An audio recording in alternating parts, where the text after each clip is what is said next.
नमस्कार प्रिय साथियों, मैं रुपेश साहू आप सभी का स्वागत करता हूं, अभिनंदन करता हूं आपके अपने परिवार स्मार्ट पेज से करने पर। आशा करते हैं और उम्मीद करते हैं कि आप सब बढ़िया होंगे, शानदार होंगे और अपनी तैयारी में सजग से बने होंगे।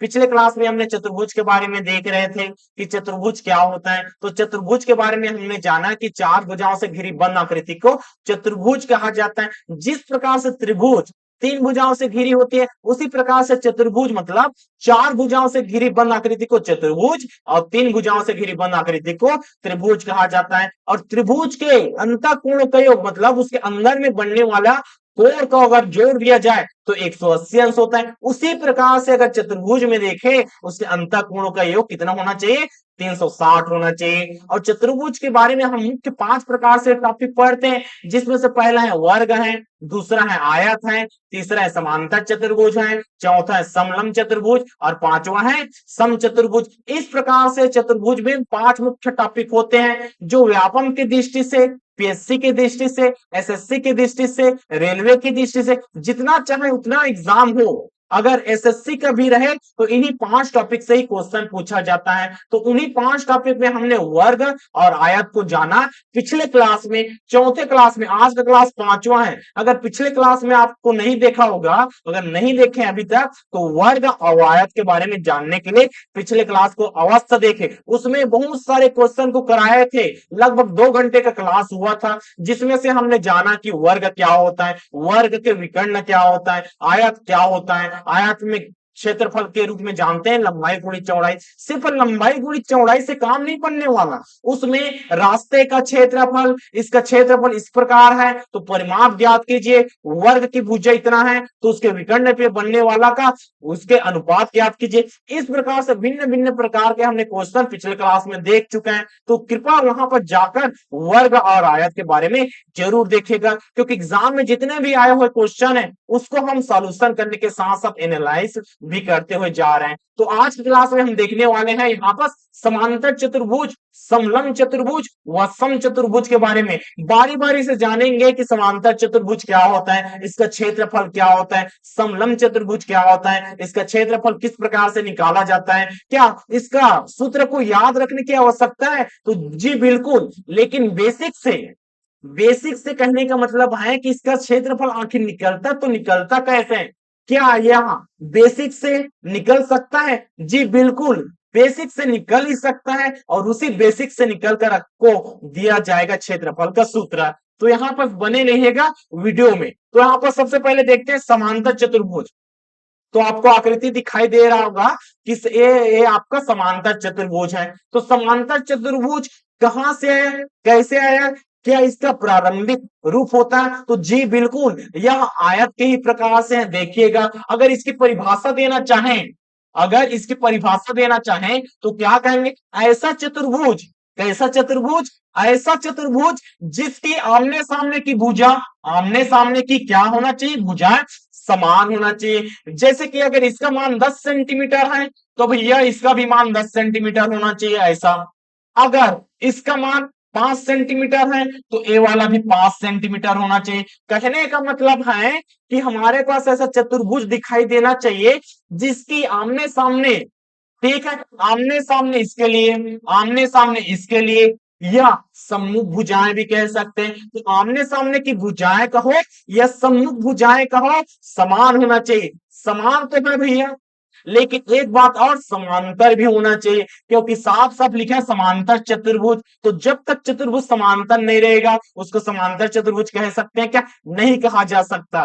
तो ऐसा चतुर्भुज, कैसा चतुर्भुज कह सकते हैं परिभाषा के रूप में? ऐसा चतुर्भुज जिसकी जिसकी आमने सामने की, जिसकी आमने सामने, या इसी को क्या बोलते हैं जी, सम्मुख भुजा बोलते हैं, या आप कह सकते हैं सम्मुख। आमने सामने कहो या सम्मुख कहो, जो मुख के सामने है वही तो सम्मुख हुआ ना। सम्मुख मतलब मेरे मुंह के सामने जो रहेगा उसी को सम्मुख कहूंगा।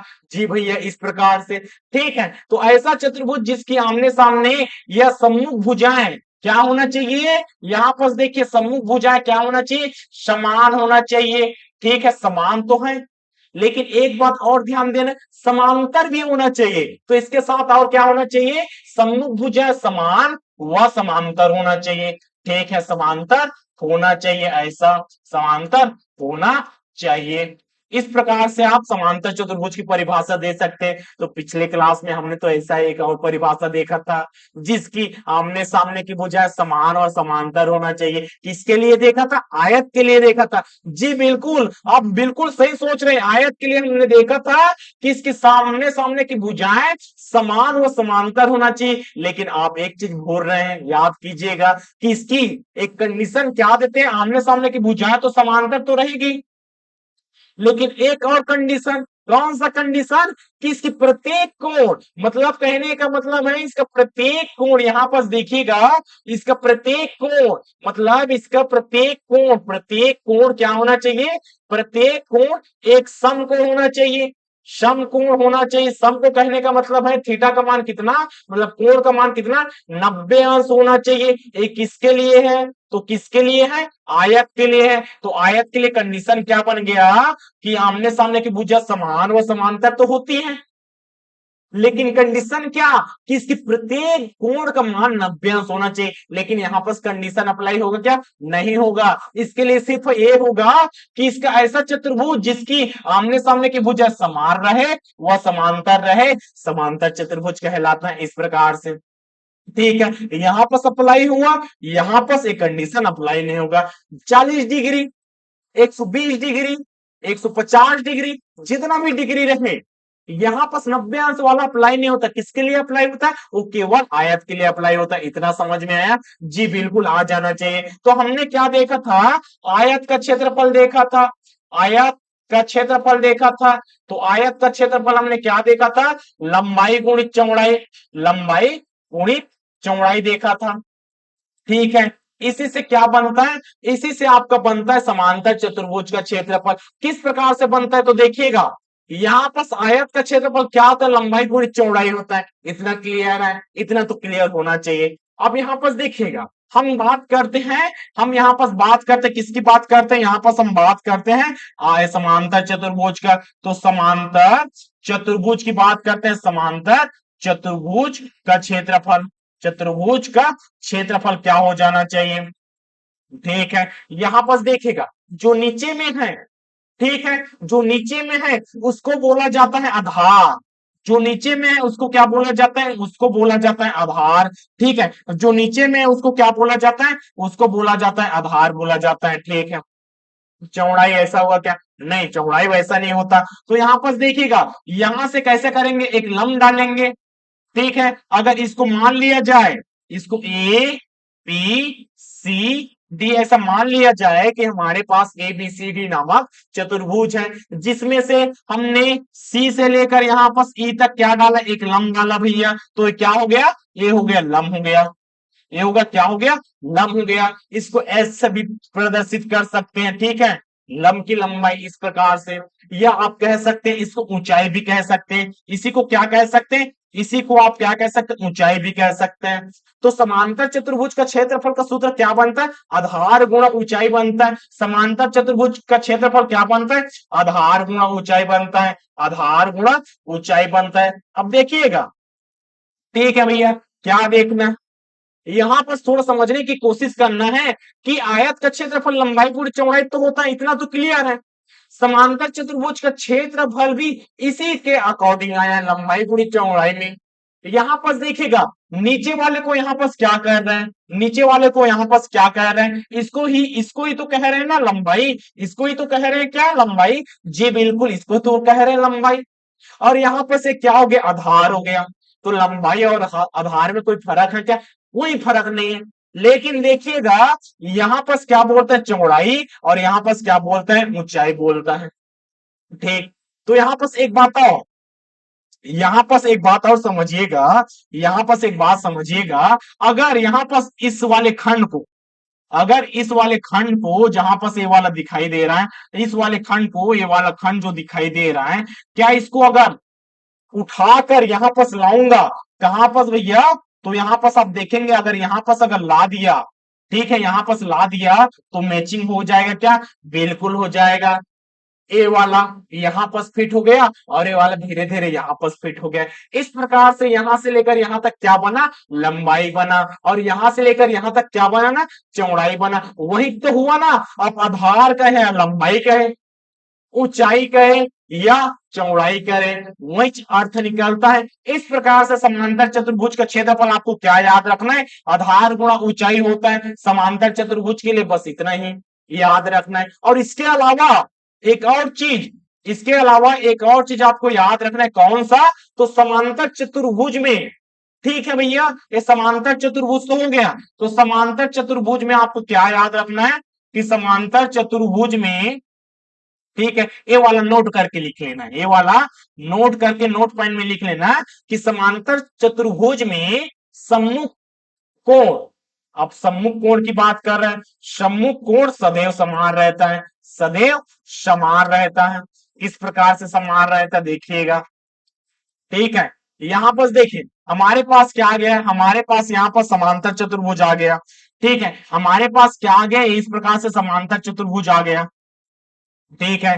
मान के चलिए इसका मान कितना है, इसका मान है 120 अंश, ठीक है, इसका मान कितना, 120 अंश, तो सम्मुख कोण कौन सा हो जाएगा, ए वाला हो जाएगा, तो इसका मान भी कितना हो जाएगा, 120 अंश हो जाएगा, ऐसा, ठीक है। 120 अंश, ए वाला भी 120 अंश, तो बाकी कोण का मान ज्ञात कीजिए, कैसे ज्ञात करेंगे, ठीक है। इसी में देखिएगा समांतर चतुर्भुज में यदि ए बी सी अगर नाम दे दिया जाए, ए बी सी और डी, जहां पर पी का मान कितना 120 अंश है, तो क्या कोण ए और कोण सी का मान नहीं निकाल सकते, आराम से निकाल सकते हैं।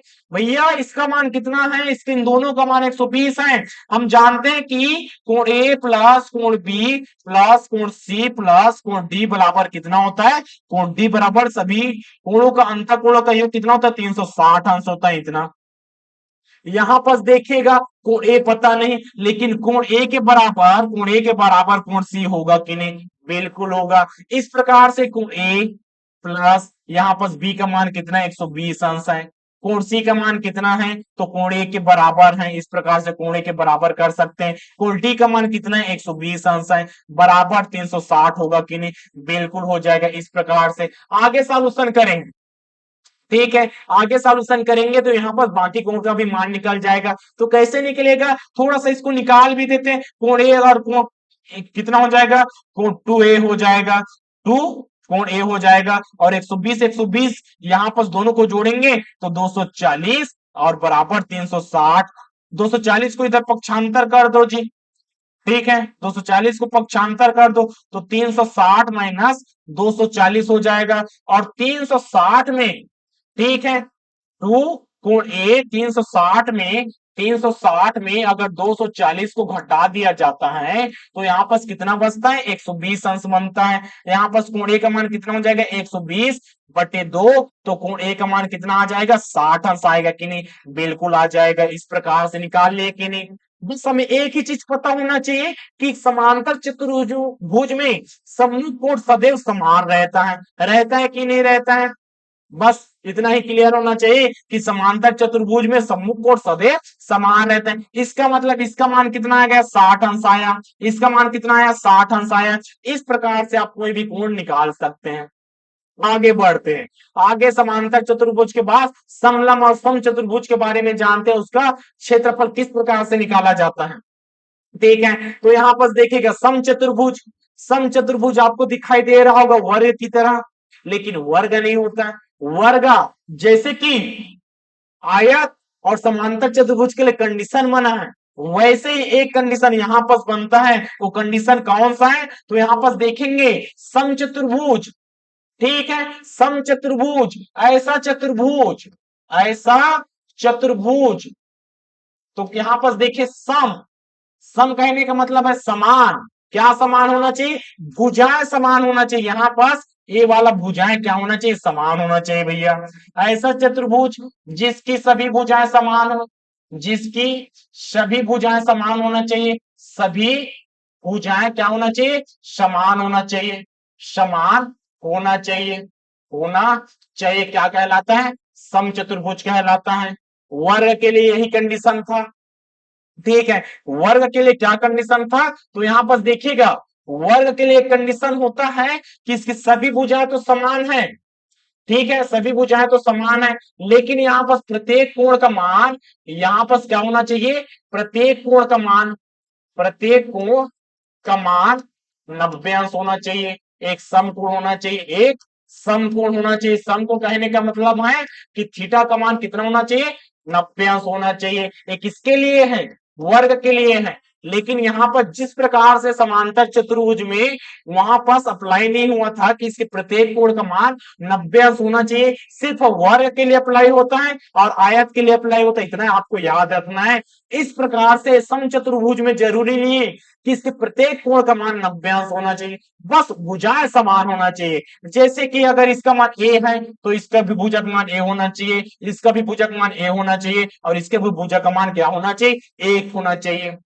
ठीक, सभी भुजाएं समान होना चाहिए। जी बिल्कुल। अब यहां से आप क्या कह सकते हैं, अब यहां से क्या कह सकते हैं, क्या परिमाप नहीं कह सकते, जी बिल्कुल कह सकते हैं। तो समचतुर्भुज में, समचतुर्भुज का परिमाप, समचतुर्भुज का परिमाप क्या हो जाएगा, परिमाप क्या हो जाएगा, तो यहां पर देखेंगे चारों ए को जोड़ देंगे भैया, तो यहां पर चारों ए को जोड़ेंगे तो किस प्रकार से हो जाएगा, ए प्लस ए प्लस ए प्लस ए, आप डायरेक्ट कह सकते हैं 4a हो जाएगा समचतुर्भुज का परिमाप। लेकिन क्षेत्रफल की बात करें, ठीक है, यहां पर और बात करते हैं समचतुर्भुज का क्षेत्रफल, तो यहां पर समचतुर्भुज का क्षेत्रफल, समचतुर्भुज का क्षेत्रफल की बात करते हैं, ठीक है। तो समचतुर्भुज का क्षेत्रफल किस प्रकार से हो जाएगा, तो यहां पर क्षेत्रफल निकालने से पहले एक और चीज देखिए, विकर्ण, जिस प्रकार से यहां पर एक विकर्ण होता है उसी प्रकार से अगर खींचेंगे, मतलब सम्मुख कोणों को आपस में अगर मिला दिया जाए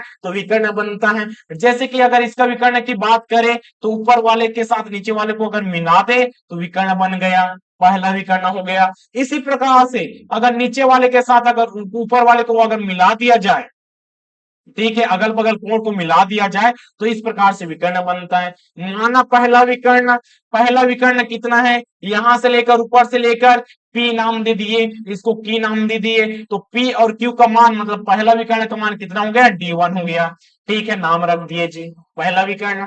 दूसरा विकर्ण क्या रखते हैं, D2 रख देते हैं, मतलब यहां से लेकर RS, ठीक है, RS, इस विकर्ण का मान कितना रख देते हैं, T2 रख दिए जी, यहां से लेकर यहां तक कितना रख दिए, T2 रख दिए। अब देखिएगा, ठीक है, अब एक और चीज देखिए, कौन सा चीज, तो यहां पर आपको साफ साफ दिखाई दे रहा होगा कि यहां से लेकर यहां तक, ठीक है, यहां से लेकर यहां तक आपको कुछ दिखाई दे रहा होगा, ठीक है, क्या दिखाई दिया, कुछ समझ में आया, एक त्रिभुज दिखाई दे रहा है, चतुर्भुज की तो बात कर रहे हैं, समचतुर्भुज की तो बात कर रहे हैं, लेकिन साथ में आपको ये वाला क्या दिखाई दिया, ये आपको दिखाई दे रहा होगा। तो देखिएगा यहाँ पर ये वाला क्या कहते हैं, इसी को कहते हैं समकोण त्रिभुज, ठीक है, इसको क्या कहते हैं, समकोण त्रिभुज कहते हैं। इस प्रकार से बना समकोण त्रिभुज, ठीक है, समकोण त्रिभुज बना, तो ये पहला वाला समकोण त्रिभुज, दूसरा वाला समकोण त्रिभुज, तीसरा वाला समकोण त्रिभुज,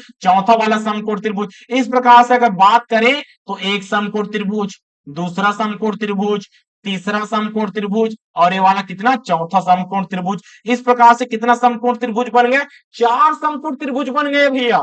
तो यहां पर देखिएगा, एक समकोण त्रिभुज तो था, लेकिन एक समकोण त्रिभुज के साथ साथ 4 समकोण त्रिभुज बन गया, समकोण त्रिभुज।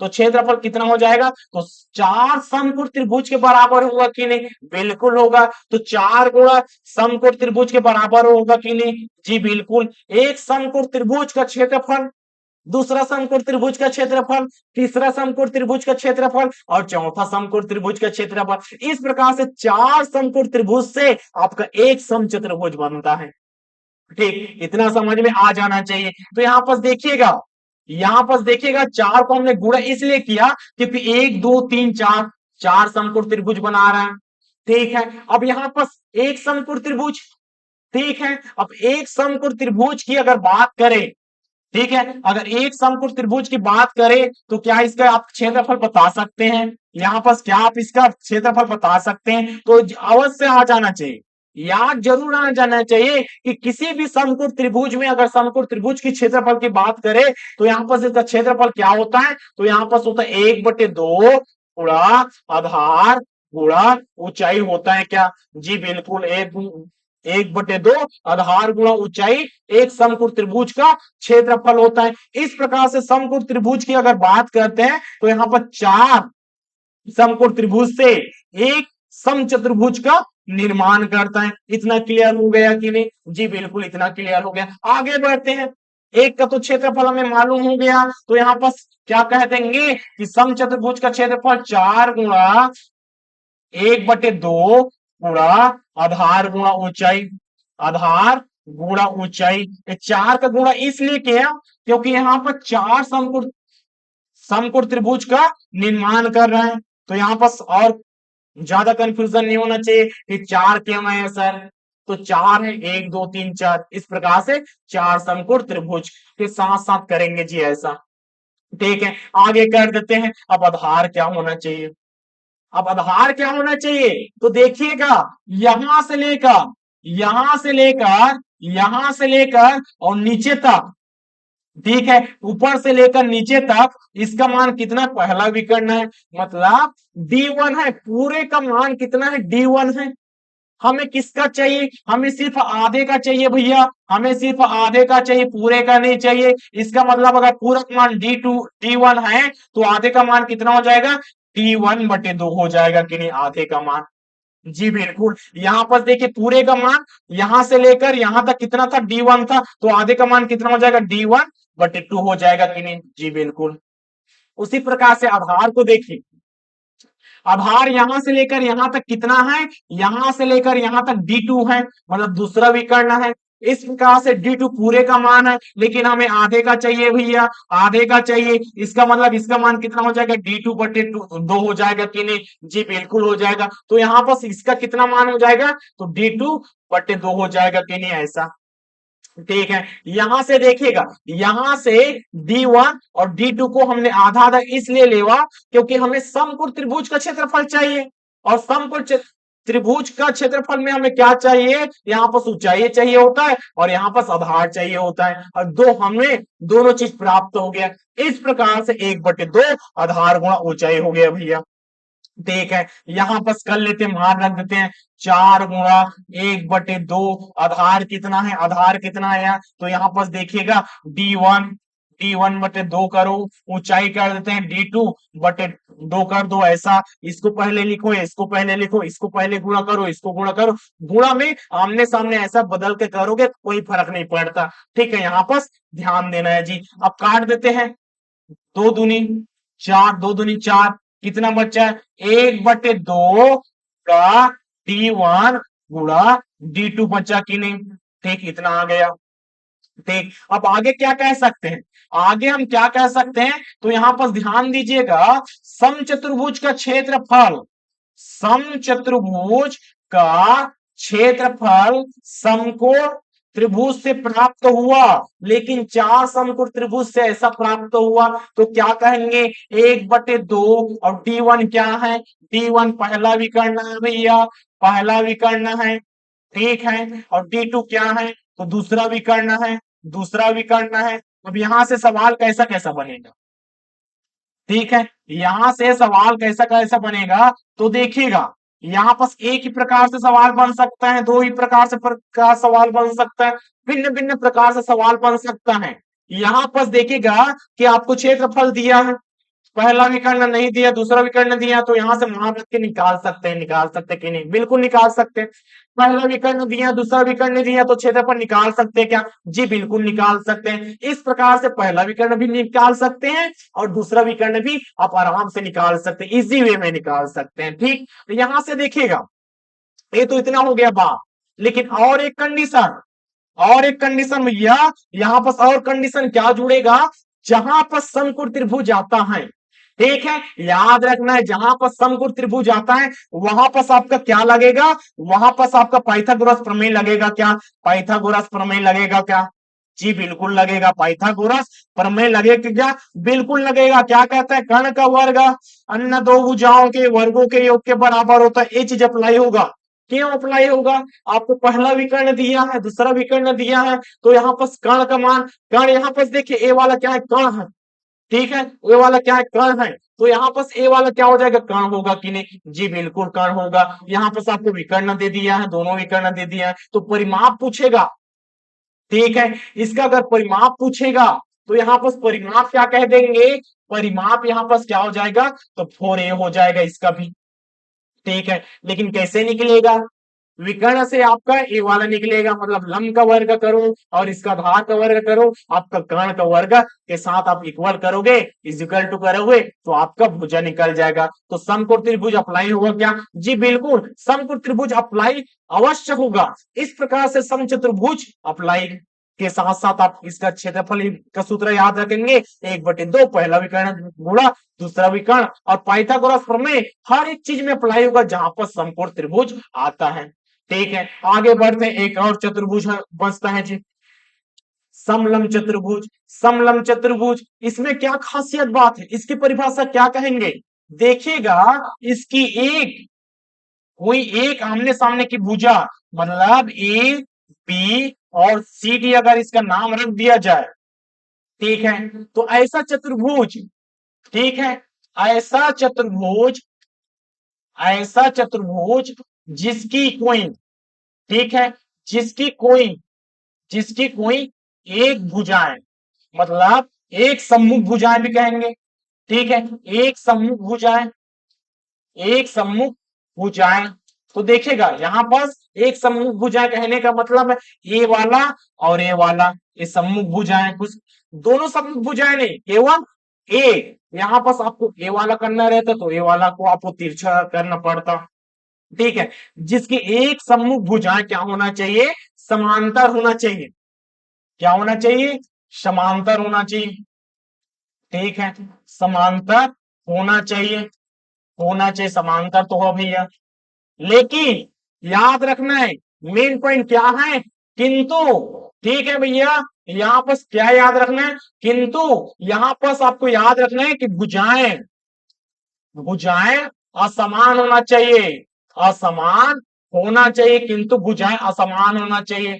अगर समान हो जाता और समांतर हो जाता तो समांतर चतुर्भुज बन जाता, ठीक है, क्लियर है कि नहीं, जी बिल्कुल क्लियर है। अगर इसकी क्षेत्रफल की बात करें, ठीक, समलंब चतुर्भुज की अगर क्षेत्रफल की बात करें तो इसका भी बेसिक से निकलता है, लेकिन आप बेसिक से याद मत रखिएगा, क्यों ना रखे सर, जब बेसिक क्लियर होना चाहिए, जिस प्रकार से इसमें बेसिक क्लियर करा दिए इसमें भी करा देते हैं। तो देखिएगा इसमें अगर त्रिभुज का निर्माण करना चाहे तो कैसे निकलेगा, तो सबसे पहले आप एक लंब डालेंगे, ठीक है, लंब डालेंगे, उसके बाद यहाँ पे इसका मान निकालेंगे, उसके बाद इसका मान निकालेंगे। कहने का मतलब है कि आप दो समकोण त्रिभुज बनाएंगे, ठीक है, यहाँ पर दो समकोण त्रिभुज बनाएंगे और दोनों की भुजाएं कहने का मतलब है असमान है। इसका मतलब पहली भुजा, ए वाला क्या है, पहली भुजा, पहली भुजा, और ये वाला कौन सा हो जाएगा, दूसरी भुजा,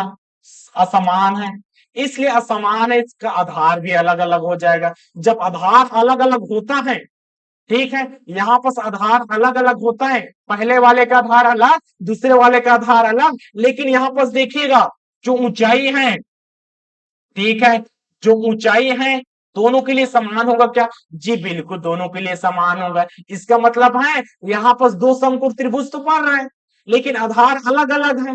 कहने का मतलब है कि देखिएगा यहाँ पर 1/2 पूरा आधार, आधार पहला गुणा ऊंचाई, इसके लिए, ठीक है, यहां से लेकर यहां तक एक समकोण त्रिभुज बना, ठीक है। दूसरा समकोण त्रिभुज कैसे बनेगा, तो यहां से लंब डालो, यहां से लंब डालो, यहां से डाल दिए, इसके आधार से डाल दिए, अब यहां से लंब डालना पड़ेगा, यहां से ऐसा लंब डालना पड़ेगा, तो इस वाले को यहां पर लाएंगे तो दूसरा समकोण त्रिभुज बन जाएगा। तो दूसरा समकोण त्रिभुज बनेगा तो यहाँ पर 1/2 गुणा आधार, आधार दूसरा है कि नहीं, जी बिल्कुल आधार दूसरा है, इसके लिए आधार का मान अलग अलग है, तो आधार दूसरा गुणा ऊंचाई होगा क्या, जी बिल्कुल इतना तो हो जाएगा, ठीक है।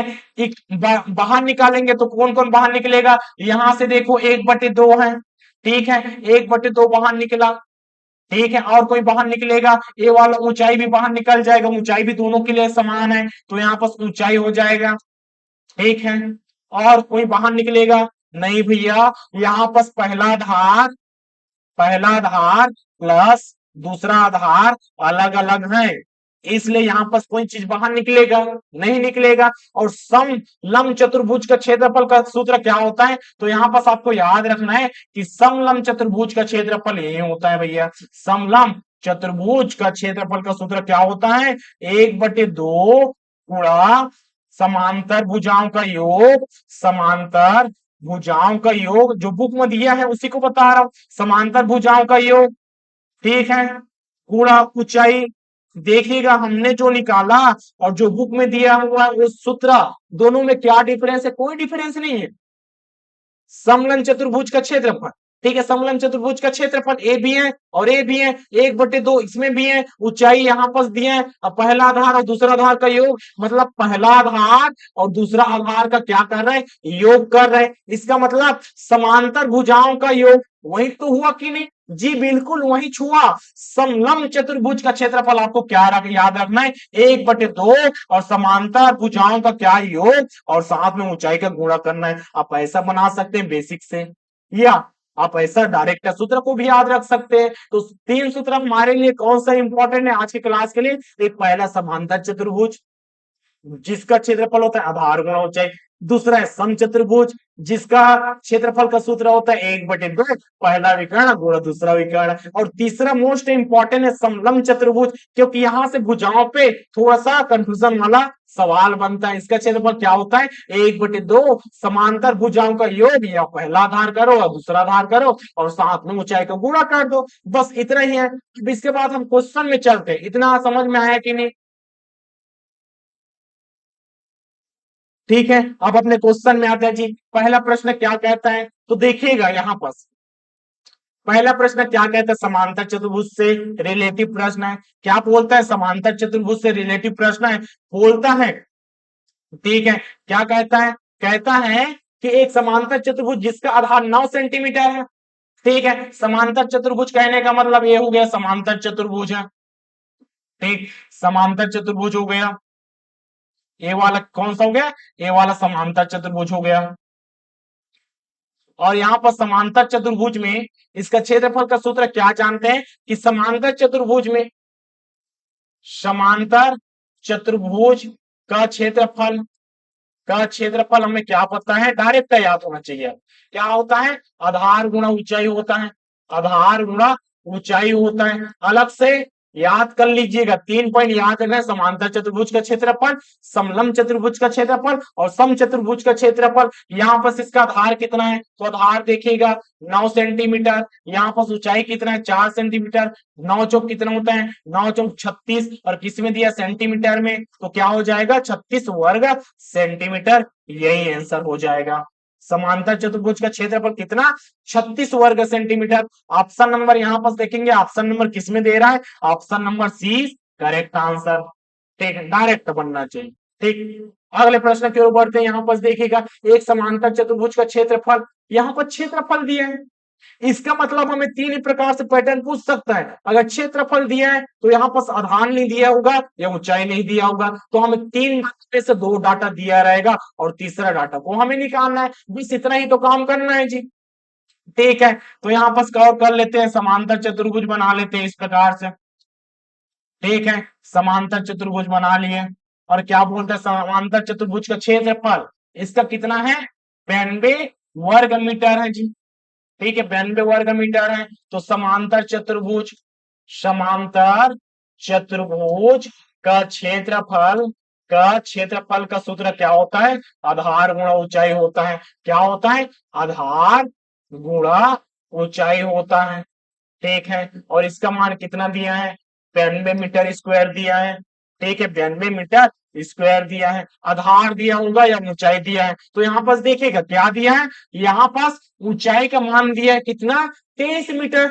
तो यहाँ पास आधार पूछेगा, ठीक है, आधार ही पूछेगा और क्या पूछ सकते, कुछ नहीं। तो यहाँ पास आधार गुणा क्या करेंगे, आधार गुणा ऊंचाई का मान कितना है, 23 है, बराबर 92 या 92। इस प्रकार से पक्षांतर कर दो 23 को, तो यहाँ पास 92/23 हो जाएगा, क्योंकि गुणा का भाग हो जाता है। और यहाँ पर आगे सॉल्यूशन करेंगे तो 23 का पहाड़ा याद होना चाहिए, नहीं है तो आप 4 बार कर दो, 8 बार कर दो, इस प्रकार से।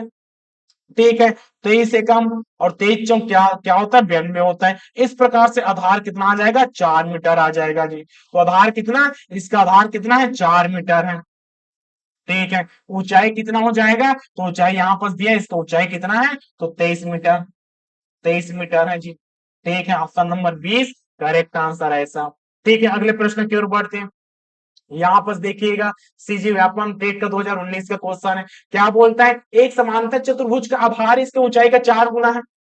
ठीक है, अब कूट वाला प्रश्न पूछेगा, किस प्रकार से पूछा है कूट वाले प्रश्न में, बस वही चीज है, कोई ज्यादा अलग से चीज अप्लाई नहीं करना है। यहाँ पर बस वही है, किसका क्या बोला है, किसका जो क्षेत्रफल है 324 सेंटीमीटर है। ठीक है, तो समांतर चतुर्भुज का क्षेत्रफल सबसे पहले लिख लेते हैं, समांतर चतुर्भुज का क्षेत्रफल कितना दिया है, तो दिया है 324 सेंटीमीटर स्क्वायर। ठीक है, यहाँ पर हमेशा क्षेत्रफल स्क्वायर में रहता है जी। ठीक है, समांतर चतुर्भुज का क्षेत्रफल कितना, 324 वर्ग सेंटीमीटर है। और यहाँ पर इसका सूत्र क्या होता है, आधार गुणा ऊंचाई होता है, आधार गुणा ऊंचाई होता है। आधार गुणा ऊंचाई कितना है, 324 वर्ग सेंटीमीटर है ऐसा। आधार यहाँ पर देखिए, इसका क्षेत्रफल 324 सेंटीमीटर स्क्वायर है आधार। ठीक, और ऊंचाई, तो आधार और ऊंचाई हमें चाहिए। आधार और ऊंचाई में कोई रिलेशन, हाँ, आधार इसकी ऊंचाई का 4 गुना है।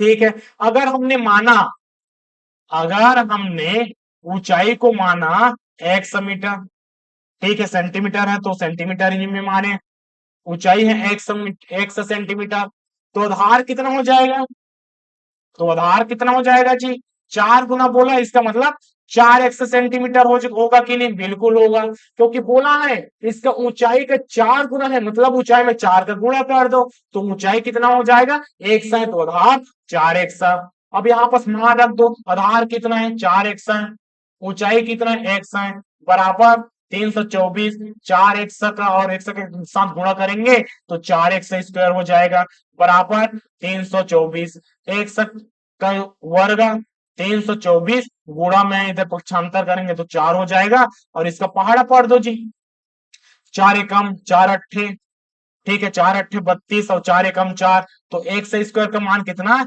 81। इसका मतलब 100 का मान कितना आएगा जी, 9 आएगा, क्योंकि 9 नहीं है 81 होता है। इतना क्लियर होना चाहिए जी, आपको वर्ग वर्गमूल पता होना चाहिए। तो 100 का मान कितना है, 9 आया। तो यहां से ऊंचाई कितना है, यहां से ऊंचाई कितना है, तो कहेंगे 9 मीटर है जी, सॉरी 9 सेंटीमीटर है। और इसका आधार कितना है, 9 गुणा 4 करेंगे तो 9 चौक कितना हो जाएगा, 36 सेंटीमीटर हो जाएगा। हमें क्या पूछा है, तो देखिएगा इसकी ऊंचाई क्या होगा। ठीक है, ऊंचाई पूछा है, ये क्या है, ऑप्शन नंबर सी क्या है, ऊंचाई है। ठीक है, हाइट है, लेकिन इसका आधार क्या है, 36 है, ये वाला क्या है, आधार है। ठीक है, जो पूछेगा वही आंसर बताना है, अपने हिसाब से 36 9 नहीं करना है जी, 9 चौक 36 ऐसा करके, क्योंकि आपको जो पूछा है उसी चीज को बताना है, ऊंचाई क्या होगा, तो ऊंचाई का मान 9 सेंटीमीटर। ऑप्शन नंबर कौन सा, option number C correct answer. चलिए आगे बढ़ते हैं, यहाँ पर देखिएगा, एक समांतर चतुर्भुज के सम्मुख कोणों एक जोड़ा, मतलब एक हमें समांतर चतुर्भुज लेना है। ठीक है, हमें क्या लेना है, एक समांतर चतुर्भुज लेना है जी, इस प्रकार से। तो समांतर चतुर्भुज में सम्मुख कोणों का एक जोड़ा, इस प्रकार से समांतर चतुर्भुज तो आ गया। अब क्या बोलता है, इसके सम्मुख कोणों का एक जोड़ा, मतलब आप इसको ले सकते हैं या इसको ले सकते हैं, आपके ऊपर डिपेंड करते हैं आप किसको लेना चाहते हैं। तो इसका एक जोड़ा, जिसमें एक जोड़ा, तो चलिए हमने इसको और इसको लेते हैं, तो इसका एक पहला जोड़े का मान, ठीक है, और दूसरे जोड़े का मान हमेशा समान होता है। हम क्या जानते हैं, हमें जानते हैं, हमें पता होना चाहिए, हमें पता होना चाहिए, हमें पता होना चाहिए। ठीक है, इंपॉर्टेंट है जी, इसलिए हमें पता होना चाहिए, ऐसा लिख रहा है। क्या होता है, समांतर चतुर्भुज में, किसी भी समांतर चतुर्भुज में सम्मुख कोण, सम्मुख कोण सदैव बराबर होता है, नोट करके लिखवाए हैं जी, सदैव बराबर होता है, बराबर होता है। तो जितना भी स्टार्टिंग में आधा घंटे की थ्योरी क्लास करते हैं यही सब इंपॉर्टेंट है, जितना भी क्वेश्चन आए हुए हैं उसका सब विश्लेषण करके ही बताते हैं कि कौन कौन सा क्वेश्चन किस प्रकार से आ सकते हैं इस प्रकार से। ठीक है, इसका जोड़ा कौन कौन सा है, इसका मान कितना है जी 5x माइनस 10 डिग्री है। ठीक है, यहाँ पर इसका मान कितना है तो 2x प्लस 110 डिग्री है। और हमें क्या पता है कि समांतर चतुर्भुज में सम्मुख कोण सदैव समान रहता है, इसका मतलब 5x माइनस 10 डिग्री किसके बराबर होगा 2x प्लस 110 डिग्री के बराबर होगा। ऐसा पक्षांतर कर दो 5x, इसको इधर पक्षांतर कर तो माइनस में चला जाएगा और उसके बाद 110 बचा, माइनस वाला इधर पक्षांतर कर दोगे तो प्लस हो जाएगा। तो पक्षांतर करना आपको आना चाहिए ना। ठीक है, यहां पर देखिएगा प्लस में है, पक्षांतर किए माइनस में हो गया, ए वाला माइनस में इधर पक्षांतर किए तो यहाँ पर प्लस में हो जाएगा। तो पक्षांतर क्यों किया जाता है, क्योंकि हमें एक से का मान निकालना रहता है इसलिए पक्षांतर किया जाता है। भैया दोनों चीज अलग अलग ऐसा है तो कहां से प्लस माइनस होगा, जब तक एक के साथ नहीं रहेगा, संख्या संख्या के साथ नहीं रहेगा तब तक तो कैलकुलेशन कर सकते हैं क्या, नहीं किया जा सकता, इसलिए यहाँ पर पक्षांतर कहते हैं। यहाँ पर देखिएगा इसको अगर बढ़ाएंगे तो 3x हो जाएगा, यहां से जोड़ेगा 110 और 10 कितना होता है 120 होता है, तो x का मान कितना हो जाएगा 120 बटे 3, x का मान कितना यहां से 3 एकम और 3 चौक और 40 हो जाएगा जी। कितना आया x का मान 40। ठीक है, हमें क्या पूछा है x का ही मान पूछा है तो x का मान कितना आ जाएगा ऑप्शन नंबर बी, x का मान कितना 40 ऐसा। ठीक है, इसके लिए हमें क्या पता होना चाहिए था, नोट क्या करना है जी, नोट हमें क्या करना है कि समांतर चतुर्भुज में सम्मुख कोण सदैव क्या होता है बराबर होता है, इसी को क्या बोलेंगे समान भी बोल सकते हैं या बराबर भी, आप अपने अकॉर्डिंग नोट करके लिख सकते हैं, मोस्ट इंपॉर्टेंट है ये वाला। ठीक, आगे के क्वेश्चन में देखिएगा, यदि ए बी सी डी एक समांतर चतुर्भुज है, ठीक है, थोड़ा सा लेंदी टाइप का क्वेश्चन आ गया जी, लेकिन बहुत ही इजी होगा क्योंकि समांतर चतुर्भुज में याद रखना है इसका क्षेत्रफल बस होता है एक आधार गुणा ऊंचाई, बस इससे ज्यादा क्वेश्चन नहीं पूछता। क्या पूछा है, यदि ए बी सी एक समांतर चतुर्भुज है, ठीक है भैया, ए बी सी एक क्या है एक समांतर चतुर्भुज है, इस प्रकार से एक समांतर चतुर्भुज हो गया। ठीक है, इस प्रकार से क्या हो गया एक समांतर चतुर्भुज हो गया। और यहां पर देखिएगा इसका नामकरण कर दो, ठीक है, ए बी और यहां से सी डी नामकरण हुआ कि नहीं, हो गया। जहां पर ए ई टी सी पर, ठीक है, ए बी को चलिए ऊपर में कर देते हैं सुविधा अनुसार, ए बी, ठीक है, ठीक यहां से करेंगे ए बी सी डी, जहां पर आपका नाम करना चाहता है वैसा नामकरण कर सकते हैं, सुविधा अनुसार करेंगे जी। ठीक है, और यहाँ पर देखिए ए ई लम्ब, इसका मतलब क्या है लम्ब है, कौन ए ई लम्ब है डीसी पर। ठीक है, मतलब डीसी एक भुजा है जिसमें से एक लम्ब है, कहने का मतलब ऊपर से लेकर एक लम्ब डालेंगे, ठीक, ऊपर से लेकर एक नीचे तक लम्ब डालेंगे, ये लम्ब डाल दिए जी, और इसका क्या नाम है ए ई नाम है ऐसा। ठीक है, लम हो गया, तो ए ई लम है डीसी पर ऐसा हो गया जी। और सी एफ मतलब सी एफ लम डालेंगे एडी पर, ठीक है, सी एफ लम डालेंगे एडी पर, ठीक है, सी एफ लम डालेंगे एडी पर। ठीक है, नामकरण गलत हो गया क्या जी, ठीक, सी एफ लम डालेंगे, सी और एफ लम डालेंगे एडी पर, इसका मतलब ए बी सी डी। ठीक है, गलत नाम दे दिए जी। ठीक है, ऐसा नामकरण नहीं रखना था, हमें कौन सा नामकरण रखना था एबीसीडी सही से अच्छे से। ठीक है, इस प्रकार से बना लेते हैं, चलिए एक नया बना लेते हैं, अपने हाथ से बनाते हैं। ठीक, इस प्रकार से ये हो गया। ठीक, क्या हो गया, ठीक, पैनल मिस्टेक, चलो हमारे पास सॉरी थोड़ा सा मिस्टेक होने के लिए, यहाँ पास हमारे पास एक क्या है आप समझेंगे, हमारे पास ये वाला क्या है जी, थोड़ा सा अच्छा से और बना लेते हैं, ठीक है, कंफ्यूजन नहीं होना चाहिए। ठीक, यहाँ पर देखिएगा हम बनाते हैं इस प्रकार से समांतर चतुर्भुज बना लेते हैं। ठीक है, एक यहाँ समांतर चतुर्भुज है जहां पास ए बी सी डी नाम रख दिए। ठीक, यहाँ पर देखेंगे ए लंब है, मतलब ए से लेकर एक लंब डालेंगे किस पे, डीसी पे, मतलब डीसी पे लंब डालें, इसका नाम क्या है, ए हो गया। ऐसा आगे बढ़ते हैं, सी एफ लंब है एडी पर, मतलब एडी पर लंब डालेंगे, सी से लेकर इसमें लंब डालेंगे जी। ऐसा ठीक है, एक लंब डाल दिए और इसका नाम दे दी एफ। ठीक है, अब हो गया, बन गया, सही से बना। ठीक, जिसमें से ए बी का मान कितना है, ए बी का मान कितना है, तो यहाँ पर देखिएगा, यहाँ पर आपको नाम दे दिया है, ए बी का मान दे दिया है, तो ए बी का मान कितना है, तो 10 सेंटीमीटर हो गया जी। ठीक है, ए का मान कितना है, तो ए का मान कितना है, यहाँ पर इसका मान कितना है, तो 6 सेंटीमीटर हो गया जी। ऐसा सी एफ का मान दिया है। ठीक है, सी एफ का मान दिया, मतलब इसका मान दिया 5 सेंटीमीटर, ऐसा दे दिया है जी। आपको क्या पूछा है, एडी का मान पूछा है, मतलब इसका मान आपको पूछा है, एडी का मान आपको पूछा है, इसका मान ए से लेकर डी तक का मान आप बताइए। ऐसा तो देखिएगा, हमेशा याद रखना है, हमेशा एक ही चीज याद रखना है कि समांतर समांतर चतुर्भुज का क्षेत्रफल क्षेत्रफल क्षेत्रफल कितना होता है, आधार गुणा ऊंचाई होता है।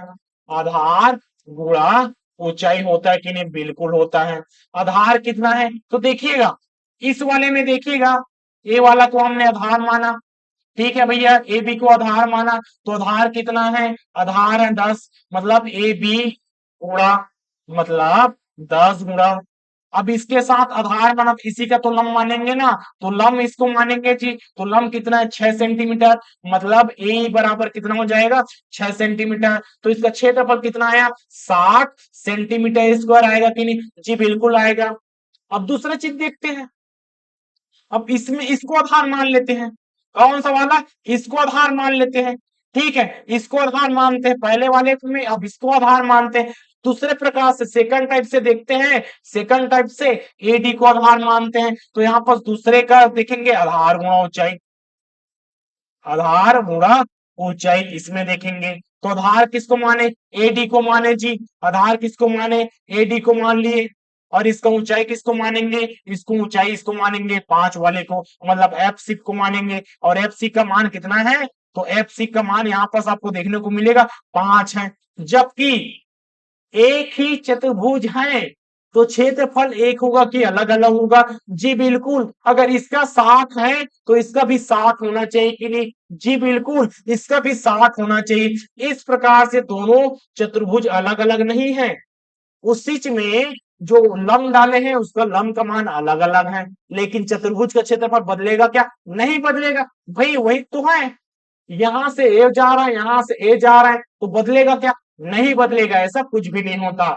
मतलब क्षेत्रफल बराबर ही रहेगा। यहां से पक्षांतर कर दो, एडी बराबर कितना, 60/5, और एडी का मान कितना आ जाएगा, 12×5 = 60, इसका मतलब है 12 सेंटीमीटर ए का मान हो गया। ऑप्शन नंबर कौन सा, option number C is correct answer, ऐसा बनेगा जी।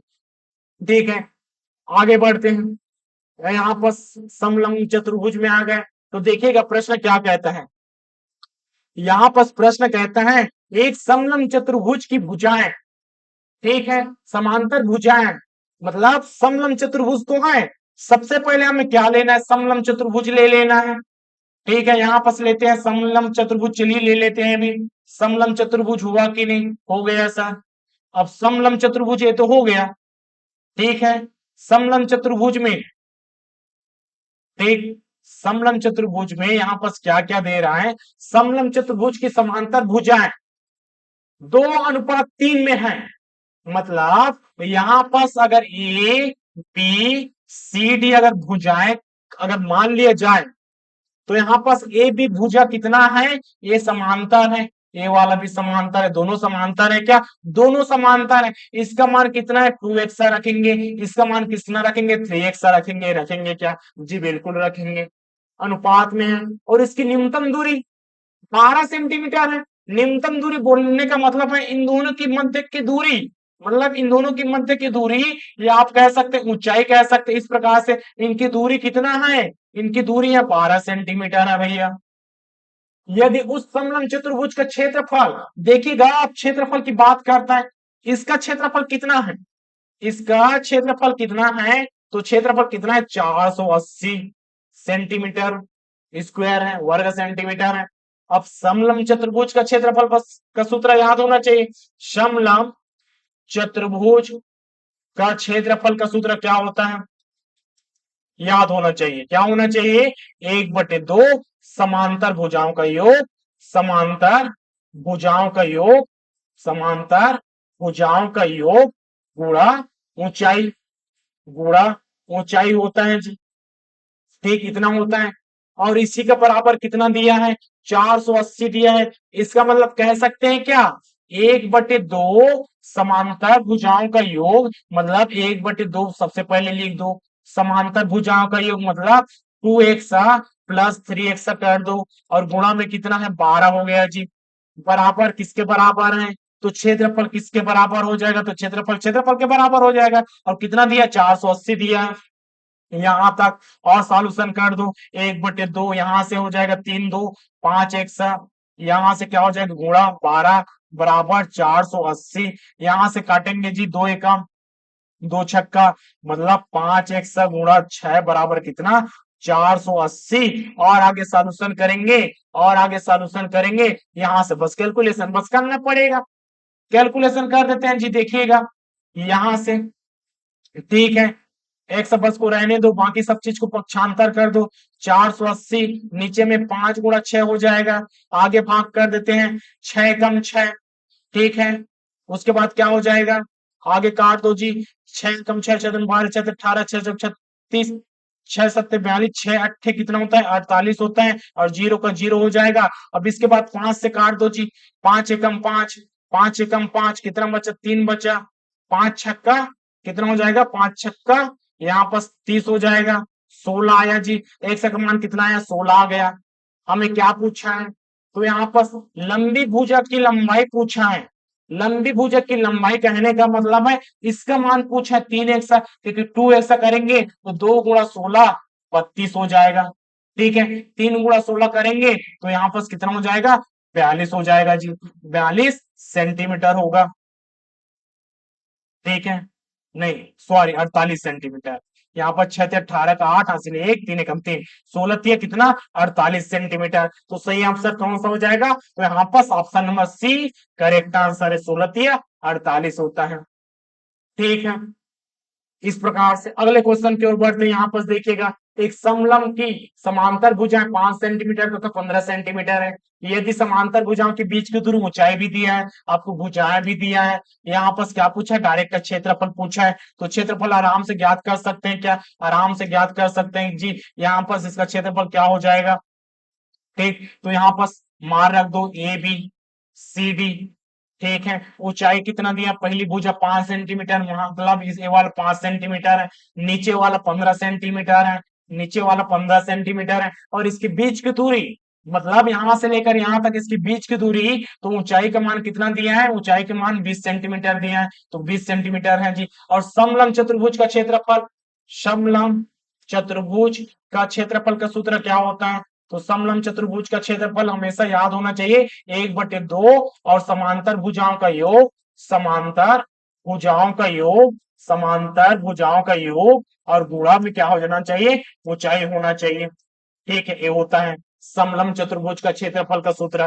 ठीक है जी। आगे सॉल्यूशन कर दो, 1/2, ठीक है, समांतर भुजाओं का योग मतलब 5 और 15 को जोड़ देंगे, 5 15 को जोड़ेंगे और ऊंचाई को साथ में गुणा कर देंगे, ऊंचाई कितना है 20 है जी, ठीक है। इसका मतलब 1/2 गुणा 15 और 5 कितना होता है 20 होता है, और 20 का 20 हो जाएगा, 2 एकम इस प्रकार से, ठीक है। कितना आ जाएगा, तो 10 × 20, इसका मतलब 200 वर्ग सेंटीमीटर आ जाएगा।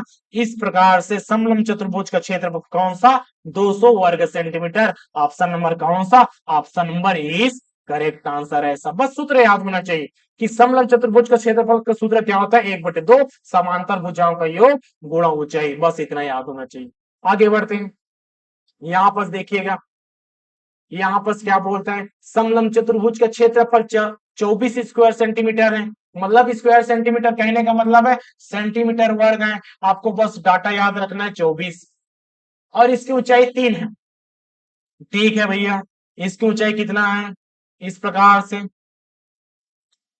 ठीक, यहाँ पर इसकी ऊंचाई बस हमें ज्ञात होना चाहिए। ये हो गया समलंब चतुर्भुज बन गया। जहां पर इसका क्षेत्रफल कितना है, क्षेत्रफल 24 है, और इसकी ऊंचाई कितना है, इसकी ऊंचाई 3 है। यहाँ पर हाइट कितना है, हाइट है 3 सेंटीमीटर। यदि आधार में से एक 7 सेंटीमीटर है तो अन्य की लंबाई ज्ञात करना है, जिसमें से एक कितना है, ए बी का मान कितना है, 7 है। तो दूसरा वाला ज्ञात कर सकते हैं, सी डी ज्ञात कर सकते हैं, आराम से ज्ञात कर सकते हैं। क्यों ज्ञात नहीं कर सकते, तो यहाँ पर देखिएगा, समलंब समलंब चतुर्भुज का क्षेत्रफल का सूत्र अप्लाई कर दो। का क्षेत्रफल कितना होता है, 1/2 समांतर भुजाओं का योग, समांतर भुजाओं का योग गुणा ऊंचाई। और कितना दिया है जी, कितना दिया है, यहाँ पर सब देखकर बता सकते हैं कितना दिया है। तो यहाँ पर एक 7 सेंटीमीटर है, तो क्षेत्रफल यहाँ पर आपको ऑलरेडी पहले से दिया है 24। तो किसके बराबर करेंगे, 24 के बराबर करेंगे ऐसा। 1/2 समांतर भुजाओं का योग, मतलब दूसरे वाले को आप मान लेते हैं, चलिए मान लिया x है, तो पहला भुजा कितना है, 7 है। दूसरा का अतः पता नहीं है तो x मान लेते हैं। ऊंचाई कितना है, ऊंचाई यहाँ से 3 है, बराबर करेंगे 24, क्योंकि 24 क्षेत्रफल है जो। ठीक है, आगे सॉल्यूशन कर लेते हैं। यहाँ पर देखिएगा, दो को यहाँ पर साइन इधर पक्षांतर कर देंगे, 7 + x गुणा में 3 है, बराबर 24 गुणा 2 हो जाएगा। ठीक है, 7 + x 3 इधर गुणा में इधर करेंगे तो पक्षांतर करेंगे तो भाग हो जाएगा। इस प्रकार से यहां से सॉल्यूशन करेंगे तो क्या बनेगा, 3 एकम, उसके बाद 3 एकम 3 अट्ठे 24, तो 7 + x बराबर 8 गुणा 2 तो 16 हो जाता है जी, 8 दूनी 16, और x का मान 16 - 7 बराबर कितना हो जाएगा, 9 हो जाएगा, 9 सेंटीमीटर। ठीक है, तो दूसरा भुजा का मान कितना आया, तो यहां से दूसरा भुजा का मान लिख सकते हैं, 9 सेंटीमीटर आएगा। ऑप्शन नंबर कौन सा, ऑप्शन नंबर 20 करेक्ट आंसर है ऐसा। ठीक है जी, आगे बढ़ते हैं। यहाँ पर देखिएगा, यहाँ पर क्या बोलता है, समलंब चतुर्भुज की ऊंचाई ज्ञात करना। अब आपको ऊंचाई ज्ञात करना है, जिसका क्षेत्रफल दिया है, दो आधार 10 सेंटीमीटर है, 14 सेंटीमीटर है, ज्ञात कर सकते हैं। वही सेम फार्मूला, वही सेम सूत्र लगाएंगे, उसी के अकॉर्डिंग यहाँ पर बन जाएगा। ठीक है, उसी के अकॉर्डिंग यहाँ पर बन जाएगा। कैसे बनेगा, तो यहाँ पर देखिएगा, ठीक है, यहाँ पर कैसे बनेगा, उस समलंब की ऊंचाई ज्ञात करना। अब हमें क्या ज्ञात करना, ऊंचाई ज्ञात करना है। ऊंचाई हमें पता नहीं, ऊंचाई हमें पता नहीं, तो क्या क्या पता है, यहाँ पर दो आधार, एक है 10 सेंटीमीटर, एक है 14 सेंटीमीटर, और यहां से इसका क्षेत्रफल क्या है जी, यहाँ पर इसका क्षेत्रफल दिया है, क्या दिया है, 60 दिया है। ठीक है, 60 वर्ग सेंटीमीटर देता है। और समलंब समलंब चतुर्भुज का क्षेत्रफल, का क्षेत्रफल हमें फार्मूला याद होना चाहिए। और क्षेत्रफल कितना दिया, 60 दिया है। इसका फार्मूला क्या होता है, 1/2 गुणा समांतर भुजाओं का योग, समांतर भुजाओं का योग गुणा ऊंचाई, बराबर कितना दिया है, 60 दिया है ऐसा। बस सूत्र भर याद होना चाहिए। ठीक, यहाँ पास 1/2 सूत्र याद होने के साथ साथ कैलकुलेशन भी करना आना चाहिए। समांतर भुजाओं का योग कहने का मतलब है 10 + 14, समांतर भुजा मतलब पहली भुजा और दूसरी भुजा को जोड़ देंगे, और ऊंचाई हमें पता नहीं है तो ऊंचाई ही हमें ज्ञात करना है ऐसा जी। तो 1/2 गुणा 10 और 14 कितना होता है, 24 होता है। एच है जी 60 है, यहां से कट कर देंगे, दो एकम, दो एकम दो दूनी 4, मतलब 12 आया। और 12 को पक्षांतर करेंगे तो कितना आ जाएगा, 60/12, 12 एकम 12×5 = 60। तो एच का मान कितना है, ऊंचाई कितना आया, 5 सेंटीमीटर आएगा जी। तो ऊंचाई कितना आ जाएगा, 5 सेंटीमीटर आएगा। ऑप्शन नंबर कौन सा, option number D is correct answer. तो ऊंचाई कितना आया, तो ऊंचाई यहां से 5 सेंटीमीटर लिखेंगे जी। ठीक है, इस फार्मूला के अकॉर्डिंग आप समांतर भुजाएं दिया रहेगा तो ऊंचाई आप ज्ञात कर सकते, क्षेत्रफल दिया तो ऊंचाई ज्ञात कर सकते। इसमें एक डाटा आपको अधूरा दिया रहेगा, बाकी सबको आपको निकालना पड़ेगा जी। ठीक, आगे बढ़ते हैं। इसमें देखिएगा एक समलंब चतुर्भुज की ऊंचाई, ठीक है, यहां पर आपको ऊंचाई दिया है, इसके आधारों की लंबाई, पहला आधार दूसरा आधार दिया है, उस समलंब चतुर्भुज का क्षेत्रफल ज्ञात करना है। अब इसमें क्षेत्रफल डायरेक्ट है, क्षेत्रफल आपको डायरेक्ट ज्ञात करना है जी। कैसे कर देगा, तो यहां पर देखिएगा क्या क्या दिया है, इसकी ऊंचाई दिया है, ऊंचाई कितना है 12 सेंटीमीटर है, जिसके आधार, आधार कहने का मतलब है पहला आधार ए बी और दूसरा आधार सी डी। तो यहाँ पर पहला आधार कहने का मतलब है 6 दिया है, दूसरा आधार कहने का मतलब 11 दिया है। और समलंब चतुर्भुज का क्षेत्रफल, समलंब चतुर्भुज का क्षेत्रफल, क्षेत्रफल अब यहाँ पर लिखने की आवश्यकता नहीं पड़ना चाहिए, क्या होता है 1/2 गुणा सामने वाले, मतलब समांतर भुजाओं का योग, समांतर भुजाओं का योग गुणा ऊंचाई होता है। ठीक है, यहां से तो कर देंगे 1/2, समांतर भुजाएं कौन कौन सा है, तो 6 + 11 और साथ में किसका गुणा करेंगे 12 का, ऊंचाई वाले के साथ 1/2, 6 और 11 कितना होता है, तो यहाँ पर 6 11 यहाँ पर देखेंगे तो 17 होता है जी।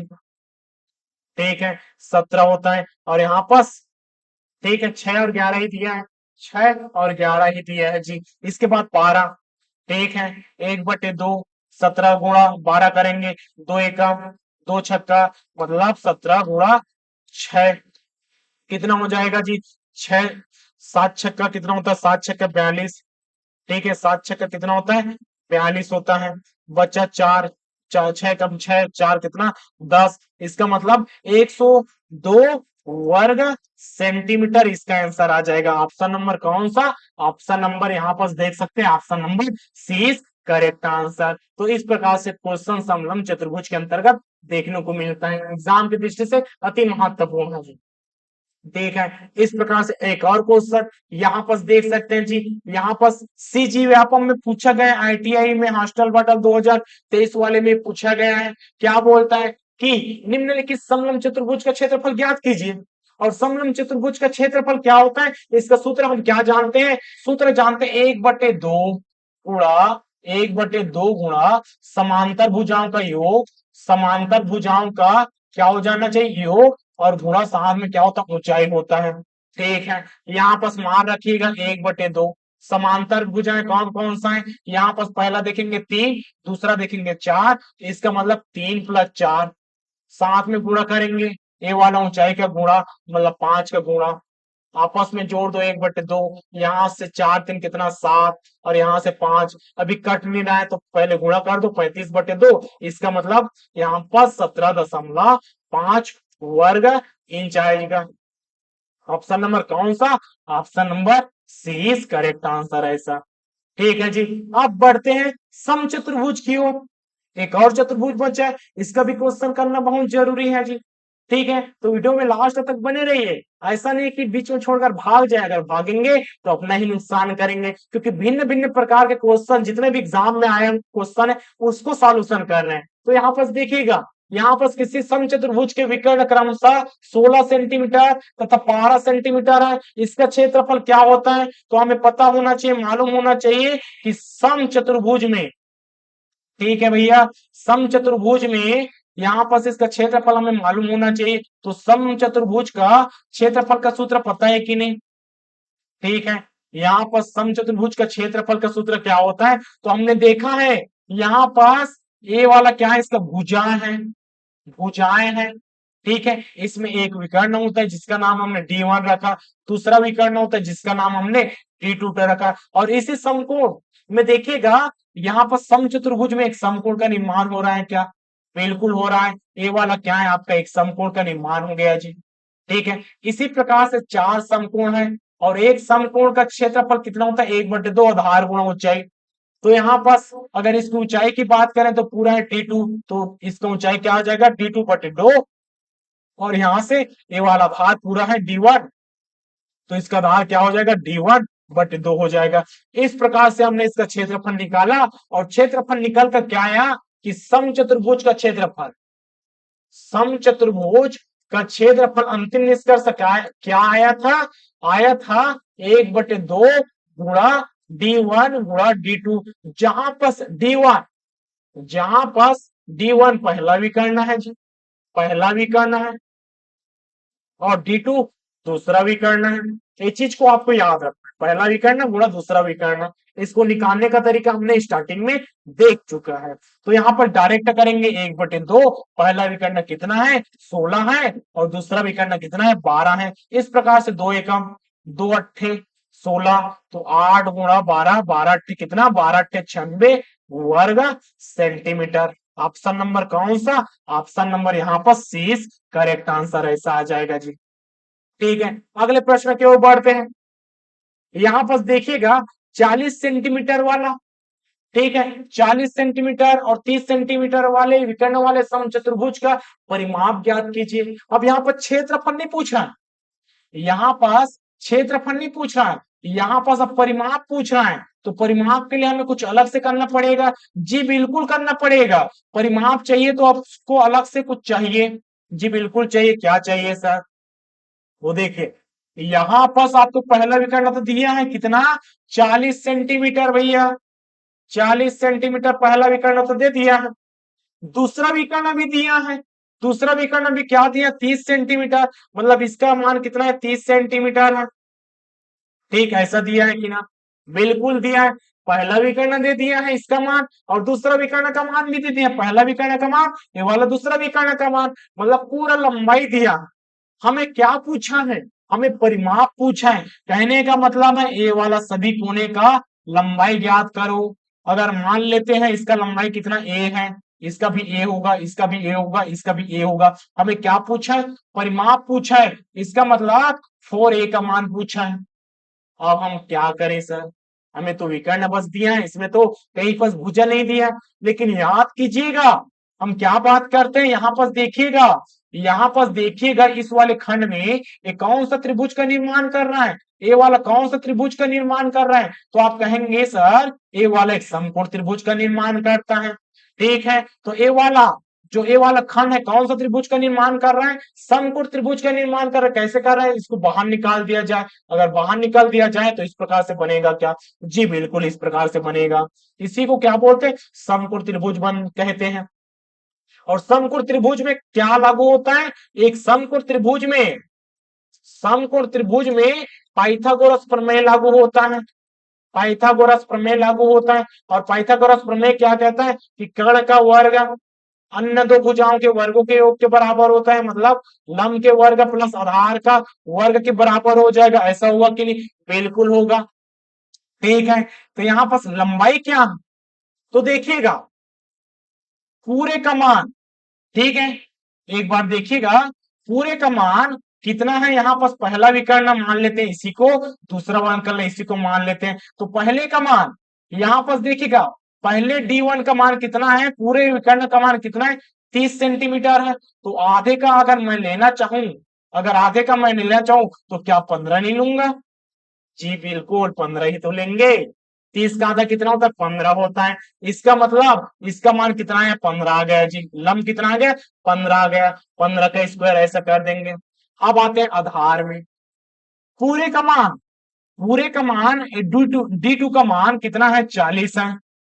मुझे आधा चाहिए तो आधा कितना लूंगा, 20 का आधा मतलब 40 का आधा कितना होता है 20 होता है। तो आधार कितना आया, तो आधार आ गया 20 आ गया, और 20 का वर्ग कर देंगे। 15 का कितना 225 और 20 का कितना 400 हो जाएगा, तो 625 हो गया जी। यहां से कर्ण का वर्ग बचा है, ठीक है, कर्ण का वर्ग बचा है, वर्ग को पक्षांतर कर दो तो यहाँ पर कन्नी √ 625 हो जाएगा, जिसका मतलब होता है 25। तो यहाँ पर देखिएगा क्या आया 25 आया। ठीक, कर्ण का मान कितना आ गया, कर्ण का मान कहने का मतलब है इसका मान 25 आ गया। तो यहाँ पर भुजा भी तो 25 होगा अगर एक भुजा 25 है तो दूसरा भुजा भी 25 होगा, अगर दूसरा भुजा भी 25 है तो तीसरा भुजा भी 25 और चौथा भुजा भी 25 होगा। और समचतुर्भुज में कितनी भुजाएं होती है? चतुर्भुज में तो 4 ही भुजाएं होती है और चारों भुजाएं समान है। इसका मतलब 25 गुणा 4 कर देंगे, 25 को आप 4 बार जोड़ो तो कितना हो जाएगा? 100 हो जाएगा जी। इस प्रकार से 100 सेंटीमीटर। एक बात और, कौन सा बात sir? Triplet number. Triplet number आपको एक और नंबर हम बताए थे त्रिभुज वाले खंड में, ट्रिपलेट नंबर। ये ट्रिपलेट नंबर क्या होता है? ठीक है, जैसे कि समकोण त्रिभुज का अगर निर्माण कर रहे हैं, समकोण त्रिभुज का निर्माण कर रहे हैं तो यहाँ पर ट्रिपलेट नंबर कहने का मतलब है, ट्रिपलेट नंबर, ट्रिपलेट नंबर कहने का मतलब ऐसे 3 नंबर का जोड़ा, ऐसे 3 नंबर का जोड़ा जिसमें लंब का वर्ग प्लस आधार का वर्ग कर्ण के वर्ग के बराबर होता है।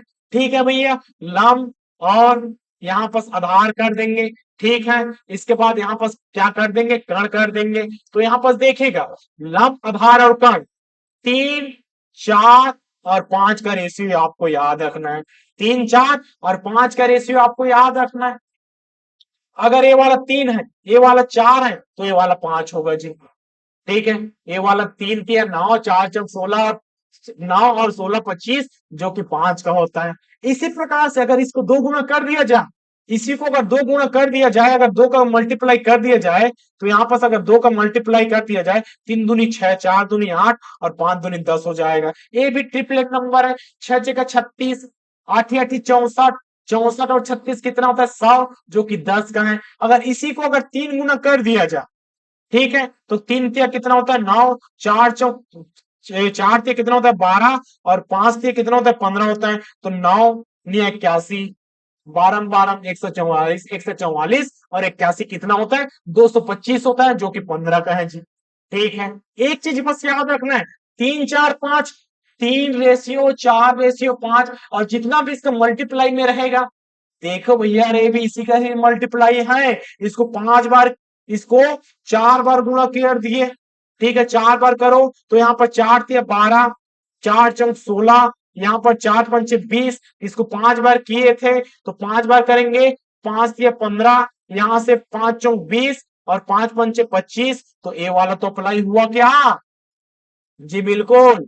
अगर 3 का मल्टीपल या 4 का मल्टीपल आपको दिखे, जहां पर लंब और आधार 3 का मल्टीपल, 4 का मल्टीपल जहां पर दिखे, वहां पर आप बिना सोचे, मतलब सोचना तो है, मतलब बिना सॉल्यूशन करे आप इसका विकर्ण का मान आराम से निकाल सकते हैं इस विधि से, ट्रिपलेट नंबर के माध्यम से।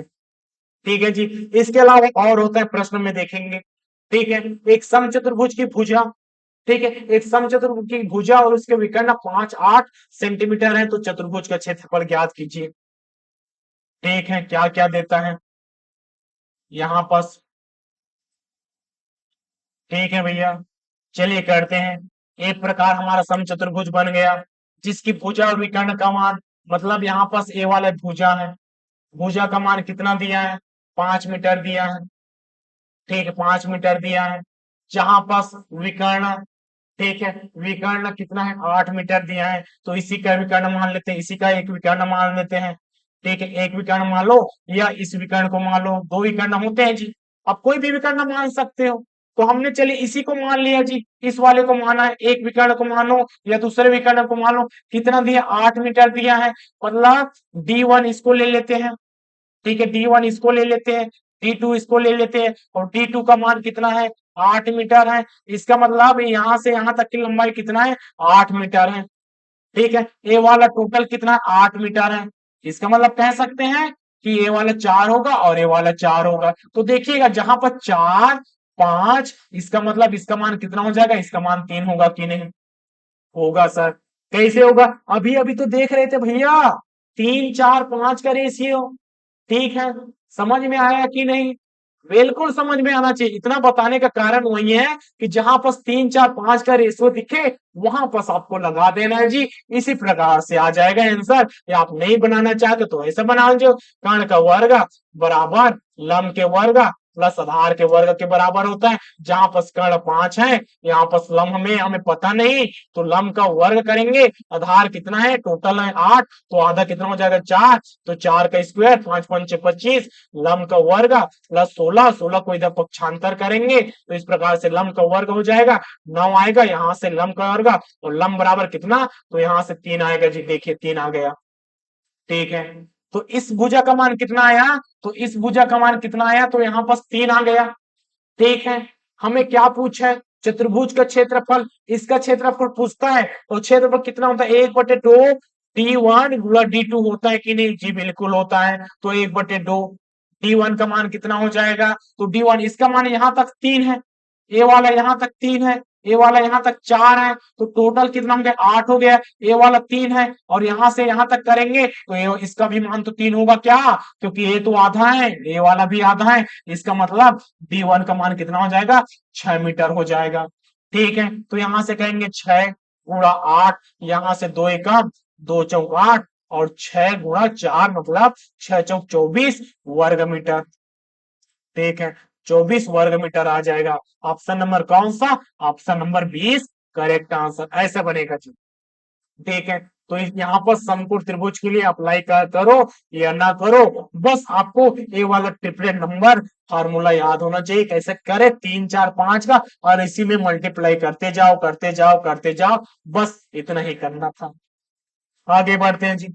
यहाँ पर देखिएगा, एक समचतुर्भुज के विकर्ण का अनुपात दिया है, यहाँ पर मान नहीं दिया, बस अनुपात दिया है। अनुपात जो भी दिया रहा है वही तो होता है जी। ठीक है, अनुपात दे या कुछ भी दे, बस हमारा बनाने से काम होना चाहिए। ठीक, तो इसके विकर्ण 2:3 में है, यहाँ पास इसके विकर्ण 2:3 में है, माना D1।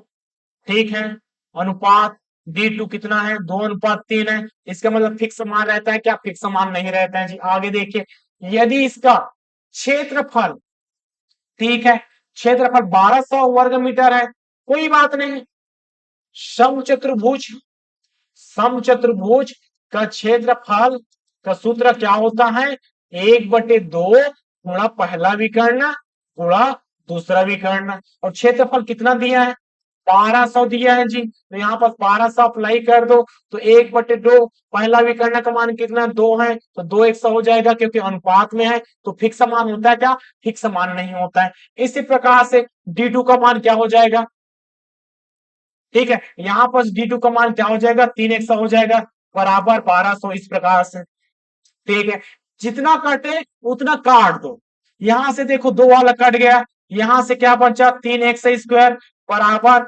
1200, यहां से x² बराबर 1200/3, कैसे आया जी, इसको काटेंगे तो ऐसा आएगा, देखिए कट गया, यहां से यहां कट गया, बचा x करेंगे तो x का स्क्वायर, 3 का 3 वही रहने दो, और 3 यहाँ है गुणा में, इधर पक्षांतर करेंगे तो पक्षांतर हो गया, 3 एकम 3 चौक 12 और 2 जीरो का 2 जीरो ही रहेगा, तो x² बराबर कितना 400, इसका मतलब x का मान कितना आ जाएगा, करनी 400, इसका मतलब 20 गुणा 20 के जोड़ी में बाहर, तो x का मान कितना है 20 आया। ठीक है, यहाँ पर x का मान कितना आ गया, तो x का मान 20 आया, और यहाँ पर चतुर्भुज की भुजा ज्ञात कीजिए, कौन सा भुजा ज्ञात करना है भैया, हो तो चतुर्भुज का भुजा ज्ञात करना है। ठीक है, ठीक है भैया, अब हमें भुजा ज्ञात करना है, अभी हमारा सवाल पूरा कंप्लीट नहीं हुआ है, यहाँ पर पहला विकर्ण देखिएगा, यहाँ पर सब सवाल कंप्लीट अभी नहीं हुआ है, यहाँ पर भुजा पूछा है, अभी तो सिर्फ क्षेत्रफल से हमने क्या निकाला, x का मान निकाला, इसका मतलब हमने केवल अभी तक विकर्ण के ही मान निकाला, जिसमें से पहला विकर्ण क्या हो जाएगा, तो यहाँ पर 20 से गुणा कर देंगे, तो पहला विकर्ण का मान कितना 20 गुणा 2 करेंगे, ठीक ठीक है 2x है, ठीक है 2x है जी, यहाँ पर कितना है 2x है, यहां से 2:3 में है, 2x 3x है, तो यहां से 2 गुणा 20 करेंगे तो 40 हो जाएगा। ठीक है, यहाँ पर 3 गुणा 20 करेंगे तो क्या हो जाएगा 60 हो जाएगा, इस प्रकार से 40 और 60 आया। ठीक है, 40 और 60 आ गया, 20 आया x का मान। ठीक है, 20 दूनी 40, 20 दिया 60, पहला विकर्ण और दूसरा विकर्ण, यहाँ पर देखिएगा पहला विकर्ण और दूसरा विकर्ण का मान कितना आया, एक का 40 आ गया और एक का 60 आ गया। और यहाँ पर से एक हम समकोण त्रिभुज निकालते हैं, ठीक है, यहाँ पर एक समकोण त्रिभुज निकालते हैं। तो समकोण त्रिभुज जैसे ही हमने निकाला, ठीक है, तो पूरा विकर्ण का मान कितना है, पूरा विकर्ण का मान 40 है। तो आधे का कितना हो जाएगा, आधे का 20 हो जाएगा, तो 20 कर दिए जी। ठीक है, पूरे का मान कितना है, पूरे का मान कितना है, 60 है, तो आधे का मान कितना हो जाएगा, 30 हो जाएगा जी। तो इसका हमने 30 कर दिया। अब इसमें कोई अप्लाई हो रहा है 3 और 4 का नियम, 3 4 5 का नहीं अप्लाई हो रहा है, तो ऐसा कर दो, यहाँ पर हमें क्या चाहिए, ए वाला विकर्ण चाहिए। ठीक है, ए वाला विकर्ण चाहिए, तो कर्ण का वर्ग बराबर लंब का वर्ग प्लस आधार के वर्ग ऐसे निकालेंगे। ठीक है, लंब कितना है जी, 20 है, ठीक है, प्लस आधार कितना है, 30 है, ठीक है, तो 20 का 400 और इसका कितना हो जाएगा, 900 बराबर 9 ले 10 11 12 1300। ठीक, इस प्रकार से 1300 किसका, कर्ण का वर्ग निकला जी। और यहाँ पर कर्ण पक्षांतर कर दो, कर्णी 1300, कर्ण बराबर कितना, यहां से देखो 13 गुणा 10 गुणा 10 100 के रूप में बाहर निकलेगा, मतलब 10 बाहर निकल गया जी। तो कर्ण का मान कितना आ गया, तो इसका जोड़ी बाहर निकला, 10 बाहर निकला और अंदर में 13 ही रहेगा। तो कर्ण का मान कितना आया, कर्ण का मान 10 कर्णी 13 मीटर आया, 10 कर्णी 13 मीटर आया। और यही जो कर्ण है, यही जो कर्ण अभी तक हम निकाल रहे थे, इसको ही इसी को तो निकाल रहे थे ना, 10 कर्णी 13 आ रहा है, इसी को तो निकाल रहे थे। और यही क्या है, भुजा है। इसका मतलब कौन सा, option number D is correct answer. कौन सा आएगा, 10 कर्णी 13 मीटर आ जाएगा। इस प्रकार से क्वेश्चन का आंसर है। यहां तक नहीं थमना था, और थोड़ा सा आगे बढ़ लो। कौन सा अप्लाई होगा, सिर्फ एक समकोण त्रिभुज वाला अप्लाई होगा, उसके अलावा कोई और चीज अप्लाई होने की संभावना नहीं बनती जी। ठीक है, आगे बढ़ते चलिएगा, इसमें देखेंगे एक समचतुर्भुज की प्रत्येक भुजा कितना है, 39 सेंटीमीटर है। यदि इसके विकर्ण की लंबाई 72 सेंटीमीटर है, तो दूसरे विकर्ण की लंबाई ज्ञात कीजिए। मोस्ट इंपॉर्टेंट क्वेश्चन है भैया, क्योंकि अमीन पटवारी के सीरीज में हम क्या चीज देख रहे थे, इसी चीज को तो देख रहे थे।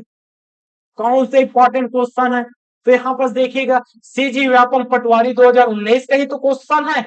यहाँ पर क्या बोलता है, एक समचतुर्भुज में, ठीक है, एक समचतुर्भुज में, यहां पर देखिएगा, एक समचतुर्भुज में यहां पर आपको क्या क्या दिया है जी। ठीक है, यहां पर आपको क्या क्या दिया है कि प्रत्येक भुजा का मान 39 मतलब 39 सेंटीमीटर है। यहां पर भुजा क्या क्या दिया है, 39 सेंटीमीटर है।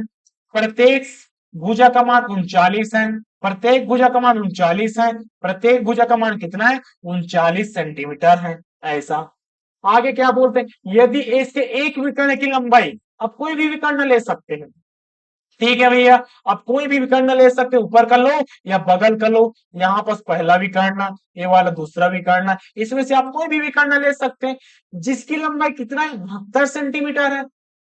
यहाँ पर देख लो कितनी ही, इसकी लंबाई 72 सेंटीमीटर, माना इसको ही मान लेते हैं, चलिए इसको ही मान लेते 72 सेंटीमीटर है। तो आई डी वन की कितना है, 72 सेंटीमीटर। हमें क्या चाहिए, दूसरे विकर्ण की लंबाई चाहिए, मतलब इसकी लंबाई चाहिए, D2 चाहिए हमें, अभी पता नहीं है, लेकिन हमें चाहिए यही D2। ठीक है, विकर्ण दूसरा चाहिए जी। अब इसके लिए हमें क्या अप्लाई करना पड़ेगा, क्षेत्रफल अप्लाई करना पड़ेगा। ठीक है, क्षेत्रफल अप्लाई करना पड़ेगा, उसके लिए हमें क्षेत्रफल चाहिए था। ठीक है, समचतुर्भुज, समचतुर्भुज का क्षेत्रफल के द्वारा हम क्या निकाल सकते हैं, जब तक हमें क्षेत्रफल नहीं दिया है तब तक हम इसको नहीं निकाल सकते, D1 गुणा D2 अप्लाई नहीं कर सकते। तो क्या अप्लाई करेंगे, इसमें क्या दिया, भुजा दिया है, भुजा दिया है। याद रखिएगा, जहां पर आपको भुजा दिया है वहां पर हमेशा, वहां पर हमेशा क्या अप्लाई होगा, तो वहां पर आपको हमेशा याद रखना, वहां पर हमेशा अप्लाई होता है समकोण त्रिभुज।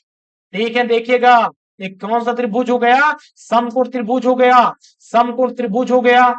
ठीक है भैया, समकोण त्रिभुज हो गया, अप्लाई होगा जी, बिल्कुल होगा। कैसे अप्लाई होगा, तो समकोण त्रिभुज में इसे देखेंगे, समकोण त्रिभुज में पाइथागोरस प्रमेय। ठीक, पाइथागोरस प्रमेय क्या होता है कि कर्ण का वर्ग अन्य दो भुजाओं के वर्गों के योग के बराबर होता है, मतलब लंब का वर्ग प्लस आधार के वर्ग के योग के बराबर होगा ऐसा। तो यहाँ पर तो कर्ण दिख रहा है 39, ठीक है। लंब क्या दिखाई दिया, तो टोटल तो है 72, टोटल है 72, तो आधा कितना हो जाएगा 36 होगा कि नहीं? जी बिल्कुल हो जाएगा, क्योंकि 36 और 36 करेंगे यहाँ पर दोनों को मिलाएंगे, ये वाला खंड को मिलाएंगे तभी तो 72 होगा। तो आधा कितना, आधा 36, आधा 36 इस प्रकार से 36 का वर्ग प्लस आधार। अब हम अगर आधार निकल गया तो आधार को अगर दुगना करेंगे तो दूसरा भी करना निकल जाएगा जी, बस इतना ही करना है। 39 का वर्ग करो, 36 का वर्ग करो। अब वर्ग निकालने वाला फंडा आ गया, कैसे निकालेंगे वर्ग? देखें वर्ग कैसे निकालते हैं जी, 30 का वर्ग निकालेंगे, 39 का वर्ग निकालेंगे तो इसका वर्ग निकालो, इसका निकालो, मतलब इसका फार्मूला होता है, आपको याद होना चाहिए। लेकिन मुझे अभी मेरा दिमाग काम नहीं कर रहा है, कहाँ कर रहा है, निकाल पा रहे हो? कैलकुलेटर निकाल लिए, ऐसा नहीं करना भैया, ठीक है, कैलकुलेटर आपको नहीं निकालना है। तो यहाँ पर क्या करना है, तो देखो एक फार्मूला आप क्या जानते हैं, अगर इसको अगर पक्षांतर कर दे, 39 का वर्ग माइनस 36 का वर्ग बराबर आधार का वर्ग, ठीक है। यहाँ पर क्या हो जाएगा, आधार का हो और वर्ग हो जाएगा। अब एक फार्मूला जानते हैं, याद कीजिएगा, कौन सा वाला सर? याद तो नहीं आ रहा है, कैसे नहीं आएगा भैया, थोड़ा सा माइंड में जोर डालिएगा। क्या होता है, यहाँ पर एक सूत्र डालते हैं, ए का वर्ग माइनस बी का वर्ग, अब याद आ गया जी सर, ठीक है याद आ गया। तो यहाँ पर ए प्लस बी और ए माइनस बी होता है क्या, बिल्कुल होता है, उसी चीज को यहाँ पर अप्लाई कर दो, 39 प्लस 36 और साथ में 39 माइनस 36 बराबर आधार का वर्ग, ऐसा होगा कि नहीं? बिल्कुल हो गया।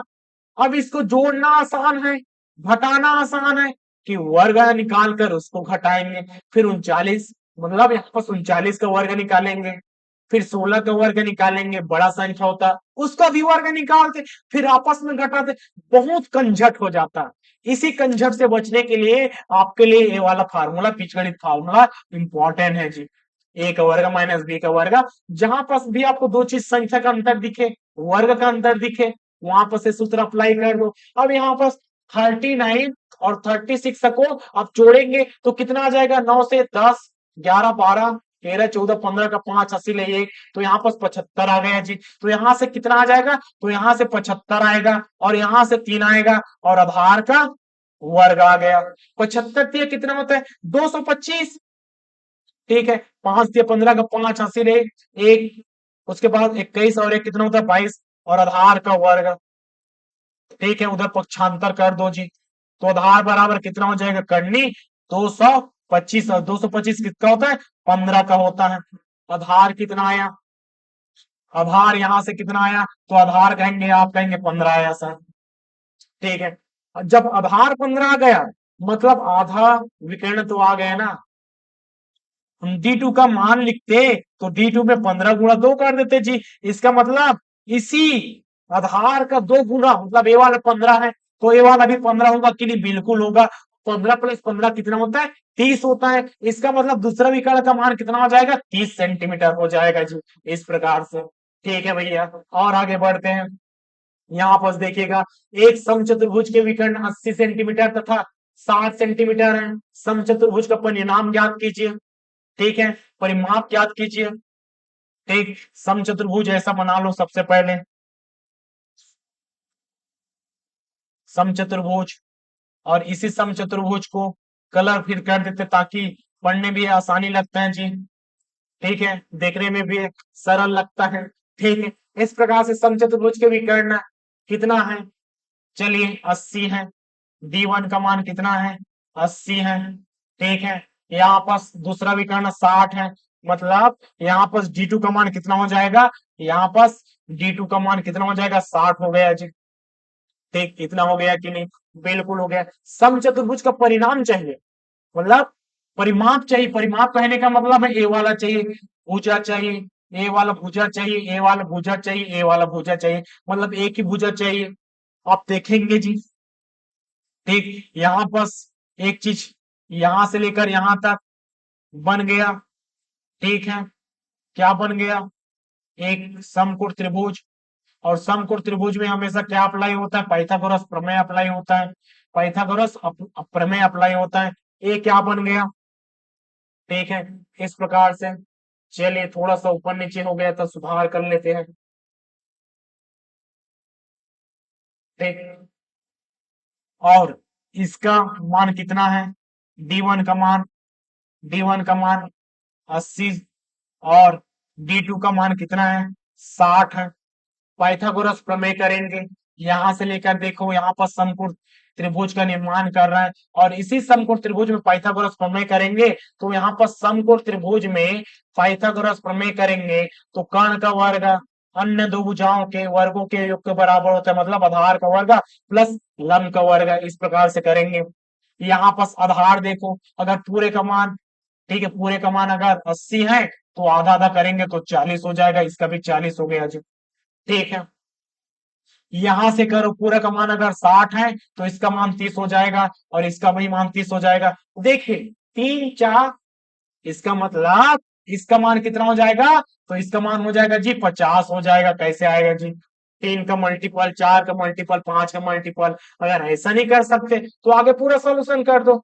30 का वर्ग प्लस 40 का वर्ग, ठीक है, यहाँ से 900, यहाँ से 1600, दोनों को करेंगे 16, और इसका 2500, और यहाँ से कर्ण का वर्ग, तो कर्ण बराबर कितना हो जाएगा? √2500। यहाँ से 50 हो जाएगा, तो कर्ण का मान कितना? 50। तो इस भुजा का मान कितना? 50। इस भुजा का मान कितना? 50। और इस भुजा का मान भी 50 हो जाएगा। आप मल्टीपल में भी याद कर सकते, 3 4 5 वाला। 3 4 आया, इसका मतलब 5 आ गया जी। ठीक, ट्रिपलेट नंबर से भी बना सकते हैं, या ऐसा पाइथागोरस प्रमेय दोनों से भी बना सकते हैं, लेकिन ट्रिपलेट नंबर से आप बनाएंगे तो ज्यादा बेहतर होगा, क्योंकि बहुत कम समय में इसका आंसर आ जाता है जी। तो इसका समचतुर्भुज का परिमाप 50, 50 को 4 बार जोड़ोगे तो 200 आ जाएगा। ऑप्शन नंबर कौन सा? इसका परिमाप कहने का मतलब है, परिमाप कहने का मतलब है, ठीक है, 4a, 4 × 25, तो 25 चौक 100 सेंटीमीटर, मतलब सभी चारों भुजाओं को आपस में अगर जोड़ दोगे परिमाप आता है। अब 4 से गुणा कर दो, या 4 बार 50 को जोड़ दो, क्योंकि सभी भुजाएं का मान तो समान है। तो इसका परिमाप कितना है? 200 सेंटीमीटर आया जी। कुछ और प्रश्न है, देख लेते उसको भी। देखिएगा, सीजी व्यापम का, यदि एक समचतुर्भुज का क्षेत्रफल 432 सेंटीमीटर स्क्वायर है, और उसका एक विकर्ण, एक विकर्ण 36 है, तो अन्य विकर्ण का मान ज्ञात कर सकते हैं। इजी, ठीक है। इस प्रकार से क्वेश्चन को आप एक लाइन में बनाएंगे। कैसे करेंगे? तो यहां पर देखिएगा, यहां पर क्या बोलता है? इसका क्षेत्रफल, इसका क्षेत्रफल कितना देता है? 432 देता है। और इसका एक विकर्ण, मतलब एक विकर्ण कितना देता है? 36 दिया जी। तो दूसरा विकर्ण ज्ञात कर सकते हैं, आराम से ज्ञात कर सकते हैं, क्योंकि समचतुर्भुज का क्षेत्रफल, ठीक है, समचतुर्भुज का क्षेत्रफल, चतुर्भुज का क्षेत्रफल का सूत्र क्या होता है? क्षेत्रफल का सूत्र होता है 1/2 पहला विकर्ण मतलब D1 गुणा दूसरा विकर्ण D2। और क्षेत्रफल कितना दिया है? 432 सेंटीमीटर स्क्वायर दिया जी। तो 432 के बराबर कर दो, और यहाँ पर 1/2 पहला विकर्ण कितना दिया है? पहला विकर्ण यहाँ से देखने को मिलता है 36 दिया है, ठीक है। 36 गुणा दूसरा विकर्ण बराबर 432 हो जाएगा। यहां से भाग कर दो जी, 2 एकम 18 दूनी 36, तो 18 गुणा D2 बराबर 432, और D2 का मान कितना आ जाएगा? 432/18, और 18 एकम 18, 18 दूनी 36, उसके बाद 37 38 39 40 41, और 7 आ गए, 18 चौक कितना होता है? 72। इसका मतलब D2 का मान कितना है जी?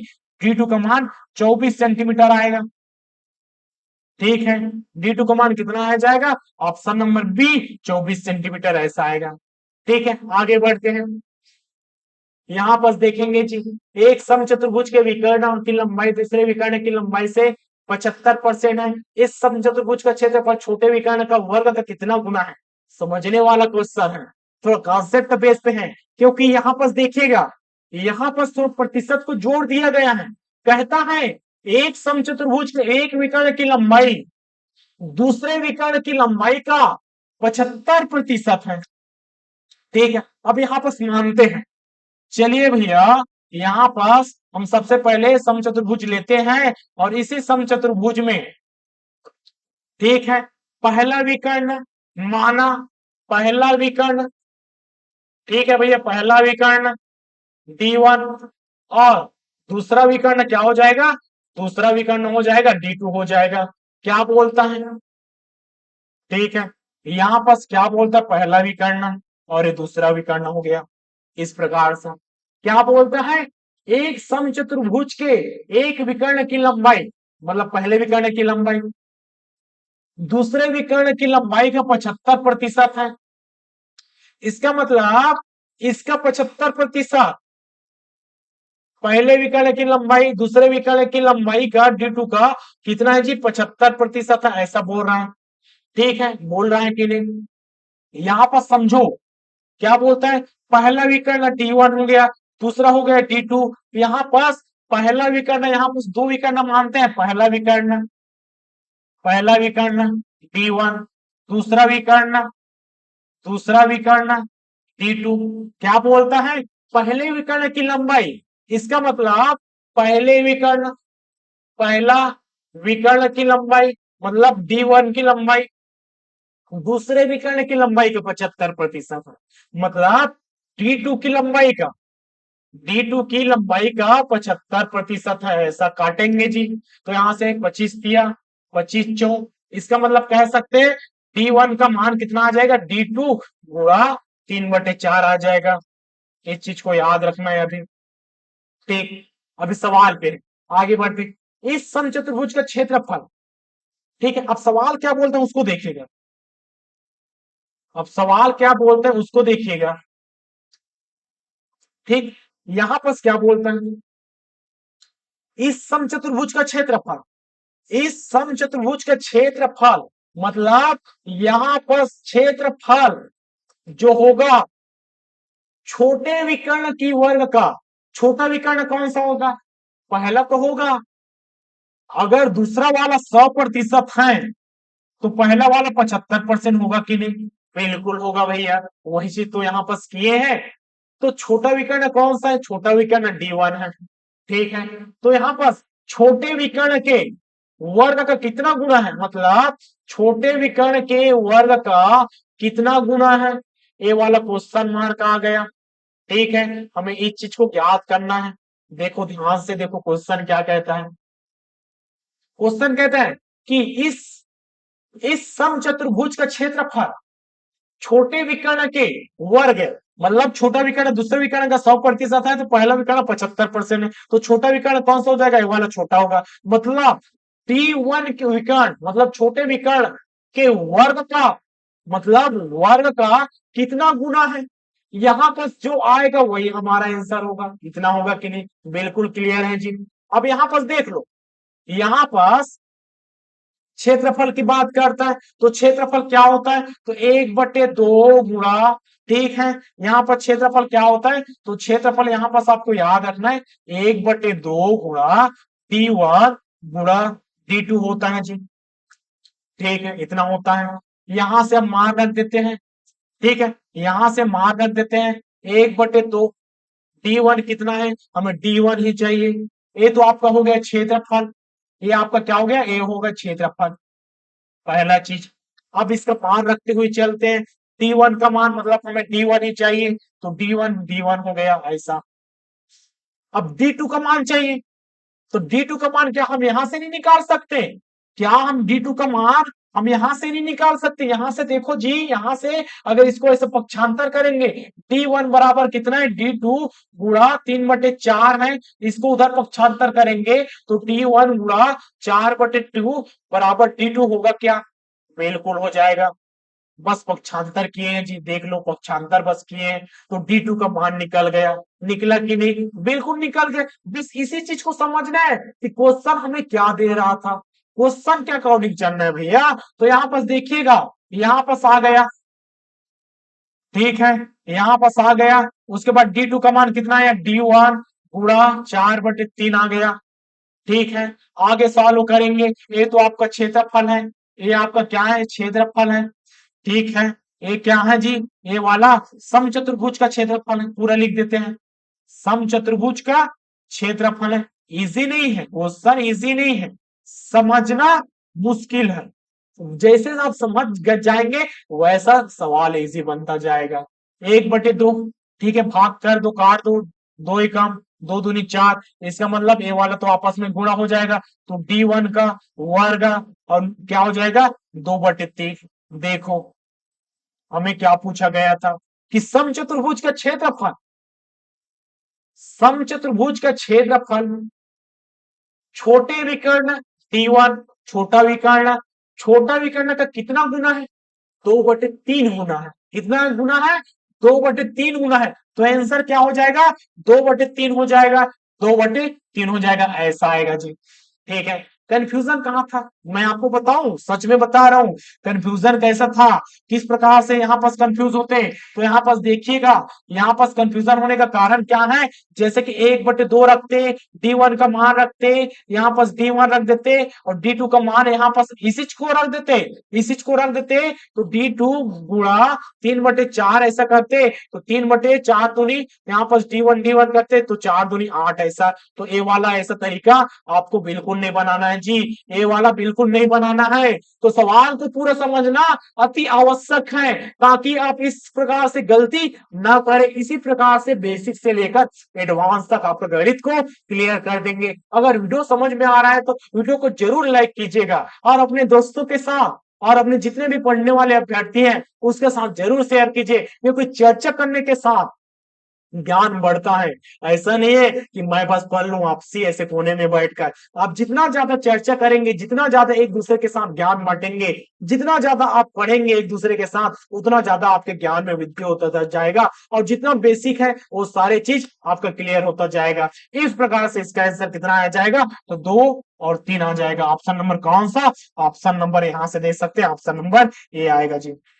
ठीक है, अगला प्रश्न और अंतिम प्रश्न में देखते हैं क्या बोलता है। एक समचतुर्भुज का प्रत्येक भुजा, ठीक है भैया, यहाँ पर समचतुर्भुज बना लो जिसकी प्रत्येक भुजा, यहाँ पर प्रत्येक भुजा कितना दिया है, प्रत्येक भुजा का मान लिख देते हैं। प्रत्येक भुजा 26 सेंटीमीटर, मतलब इसका भी 26, ए वाला भी 26 और ए वाला 26, तो प्रत्येक भुजा का मान कितना है, 26 सेंटीमीटर है ऐसा।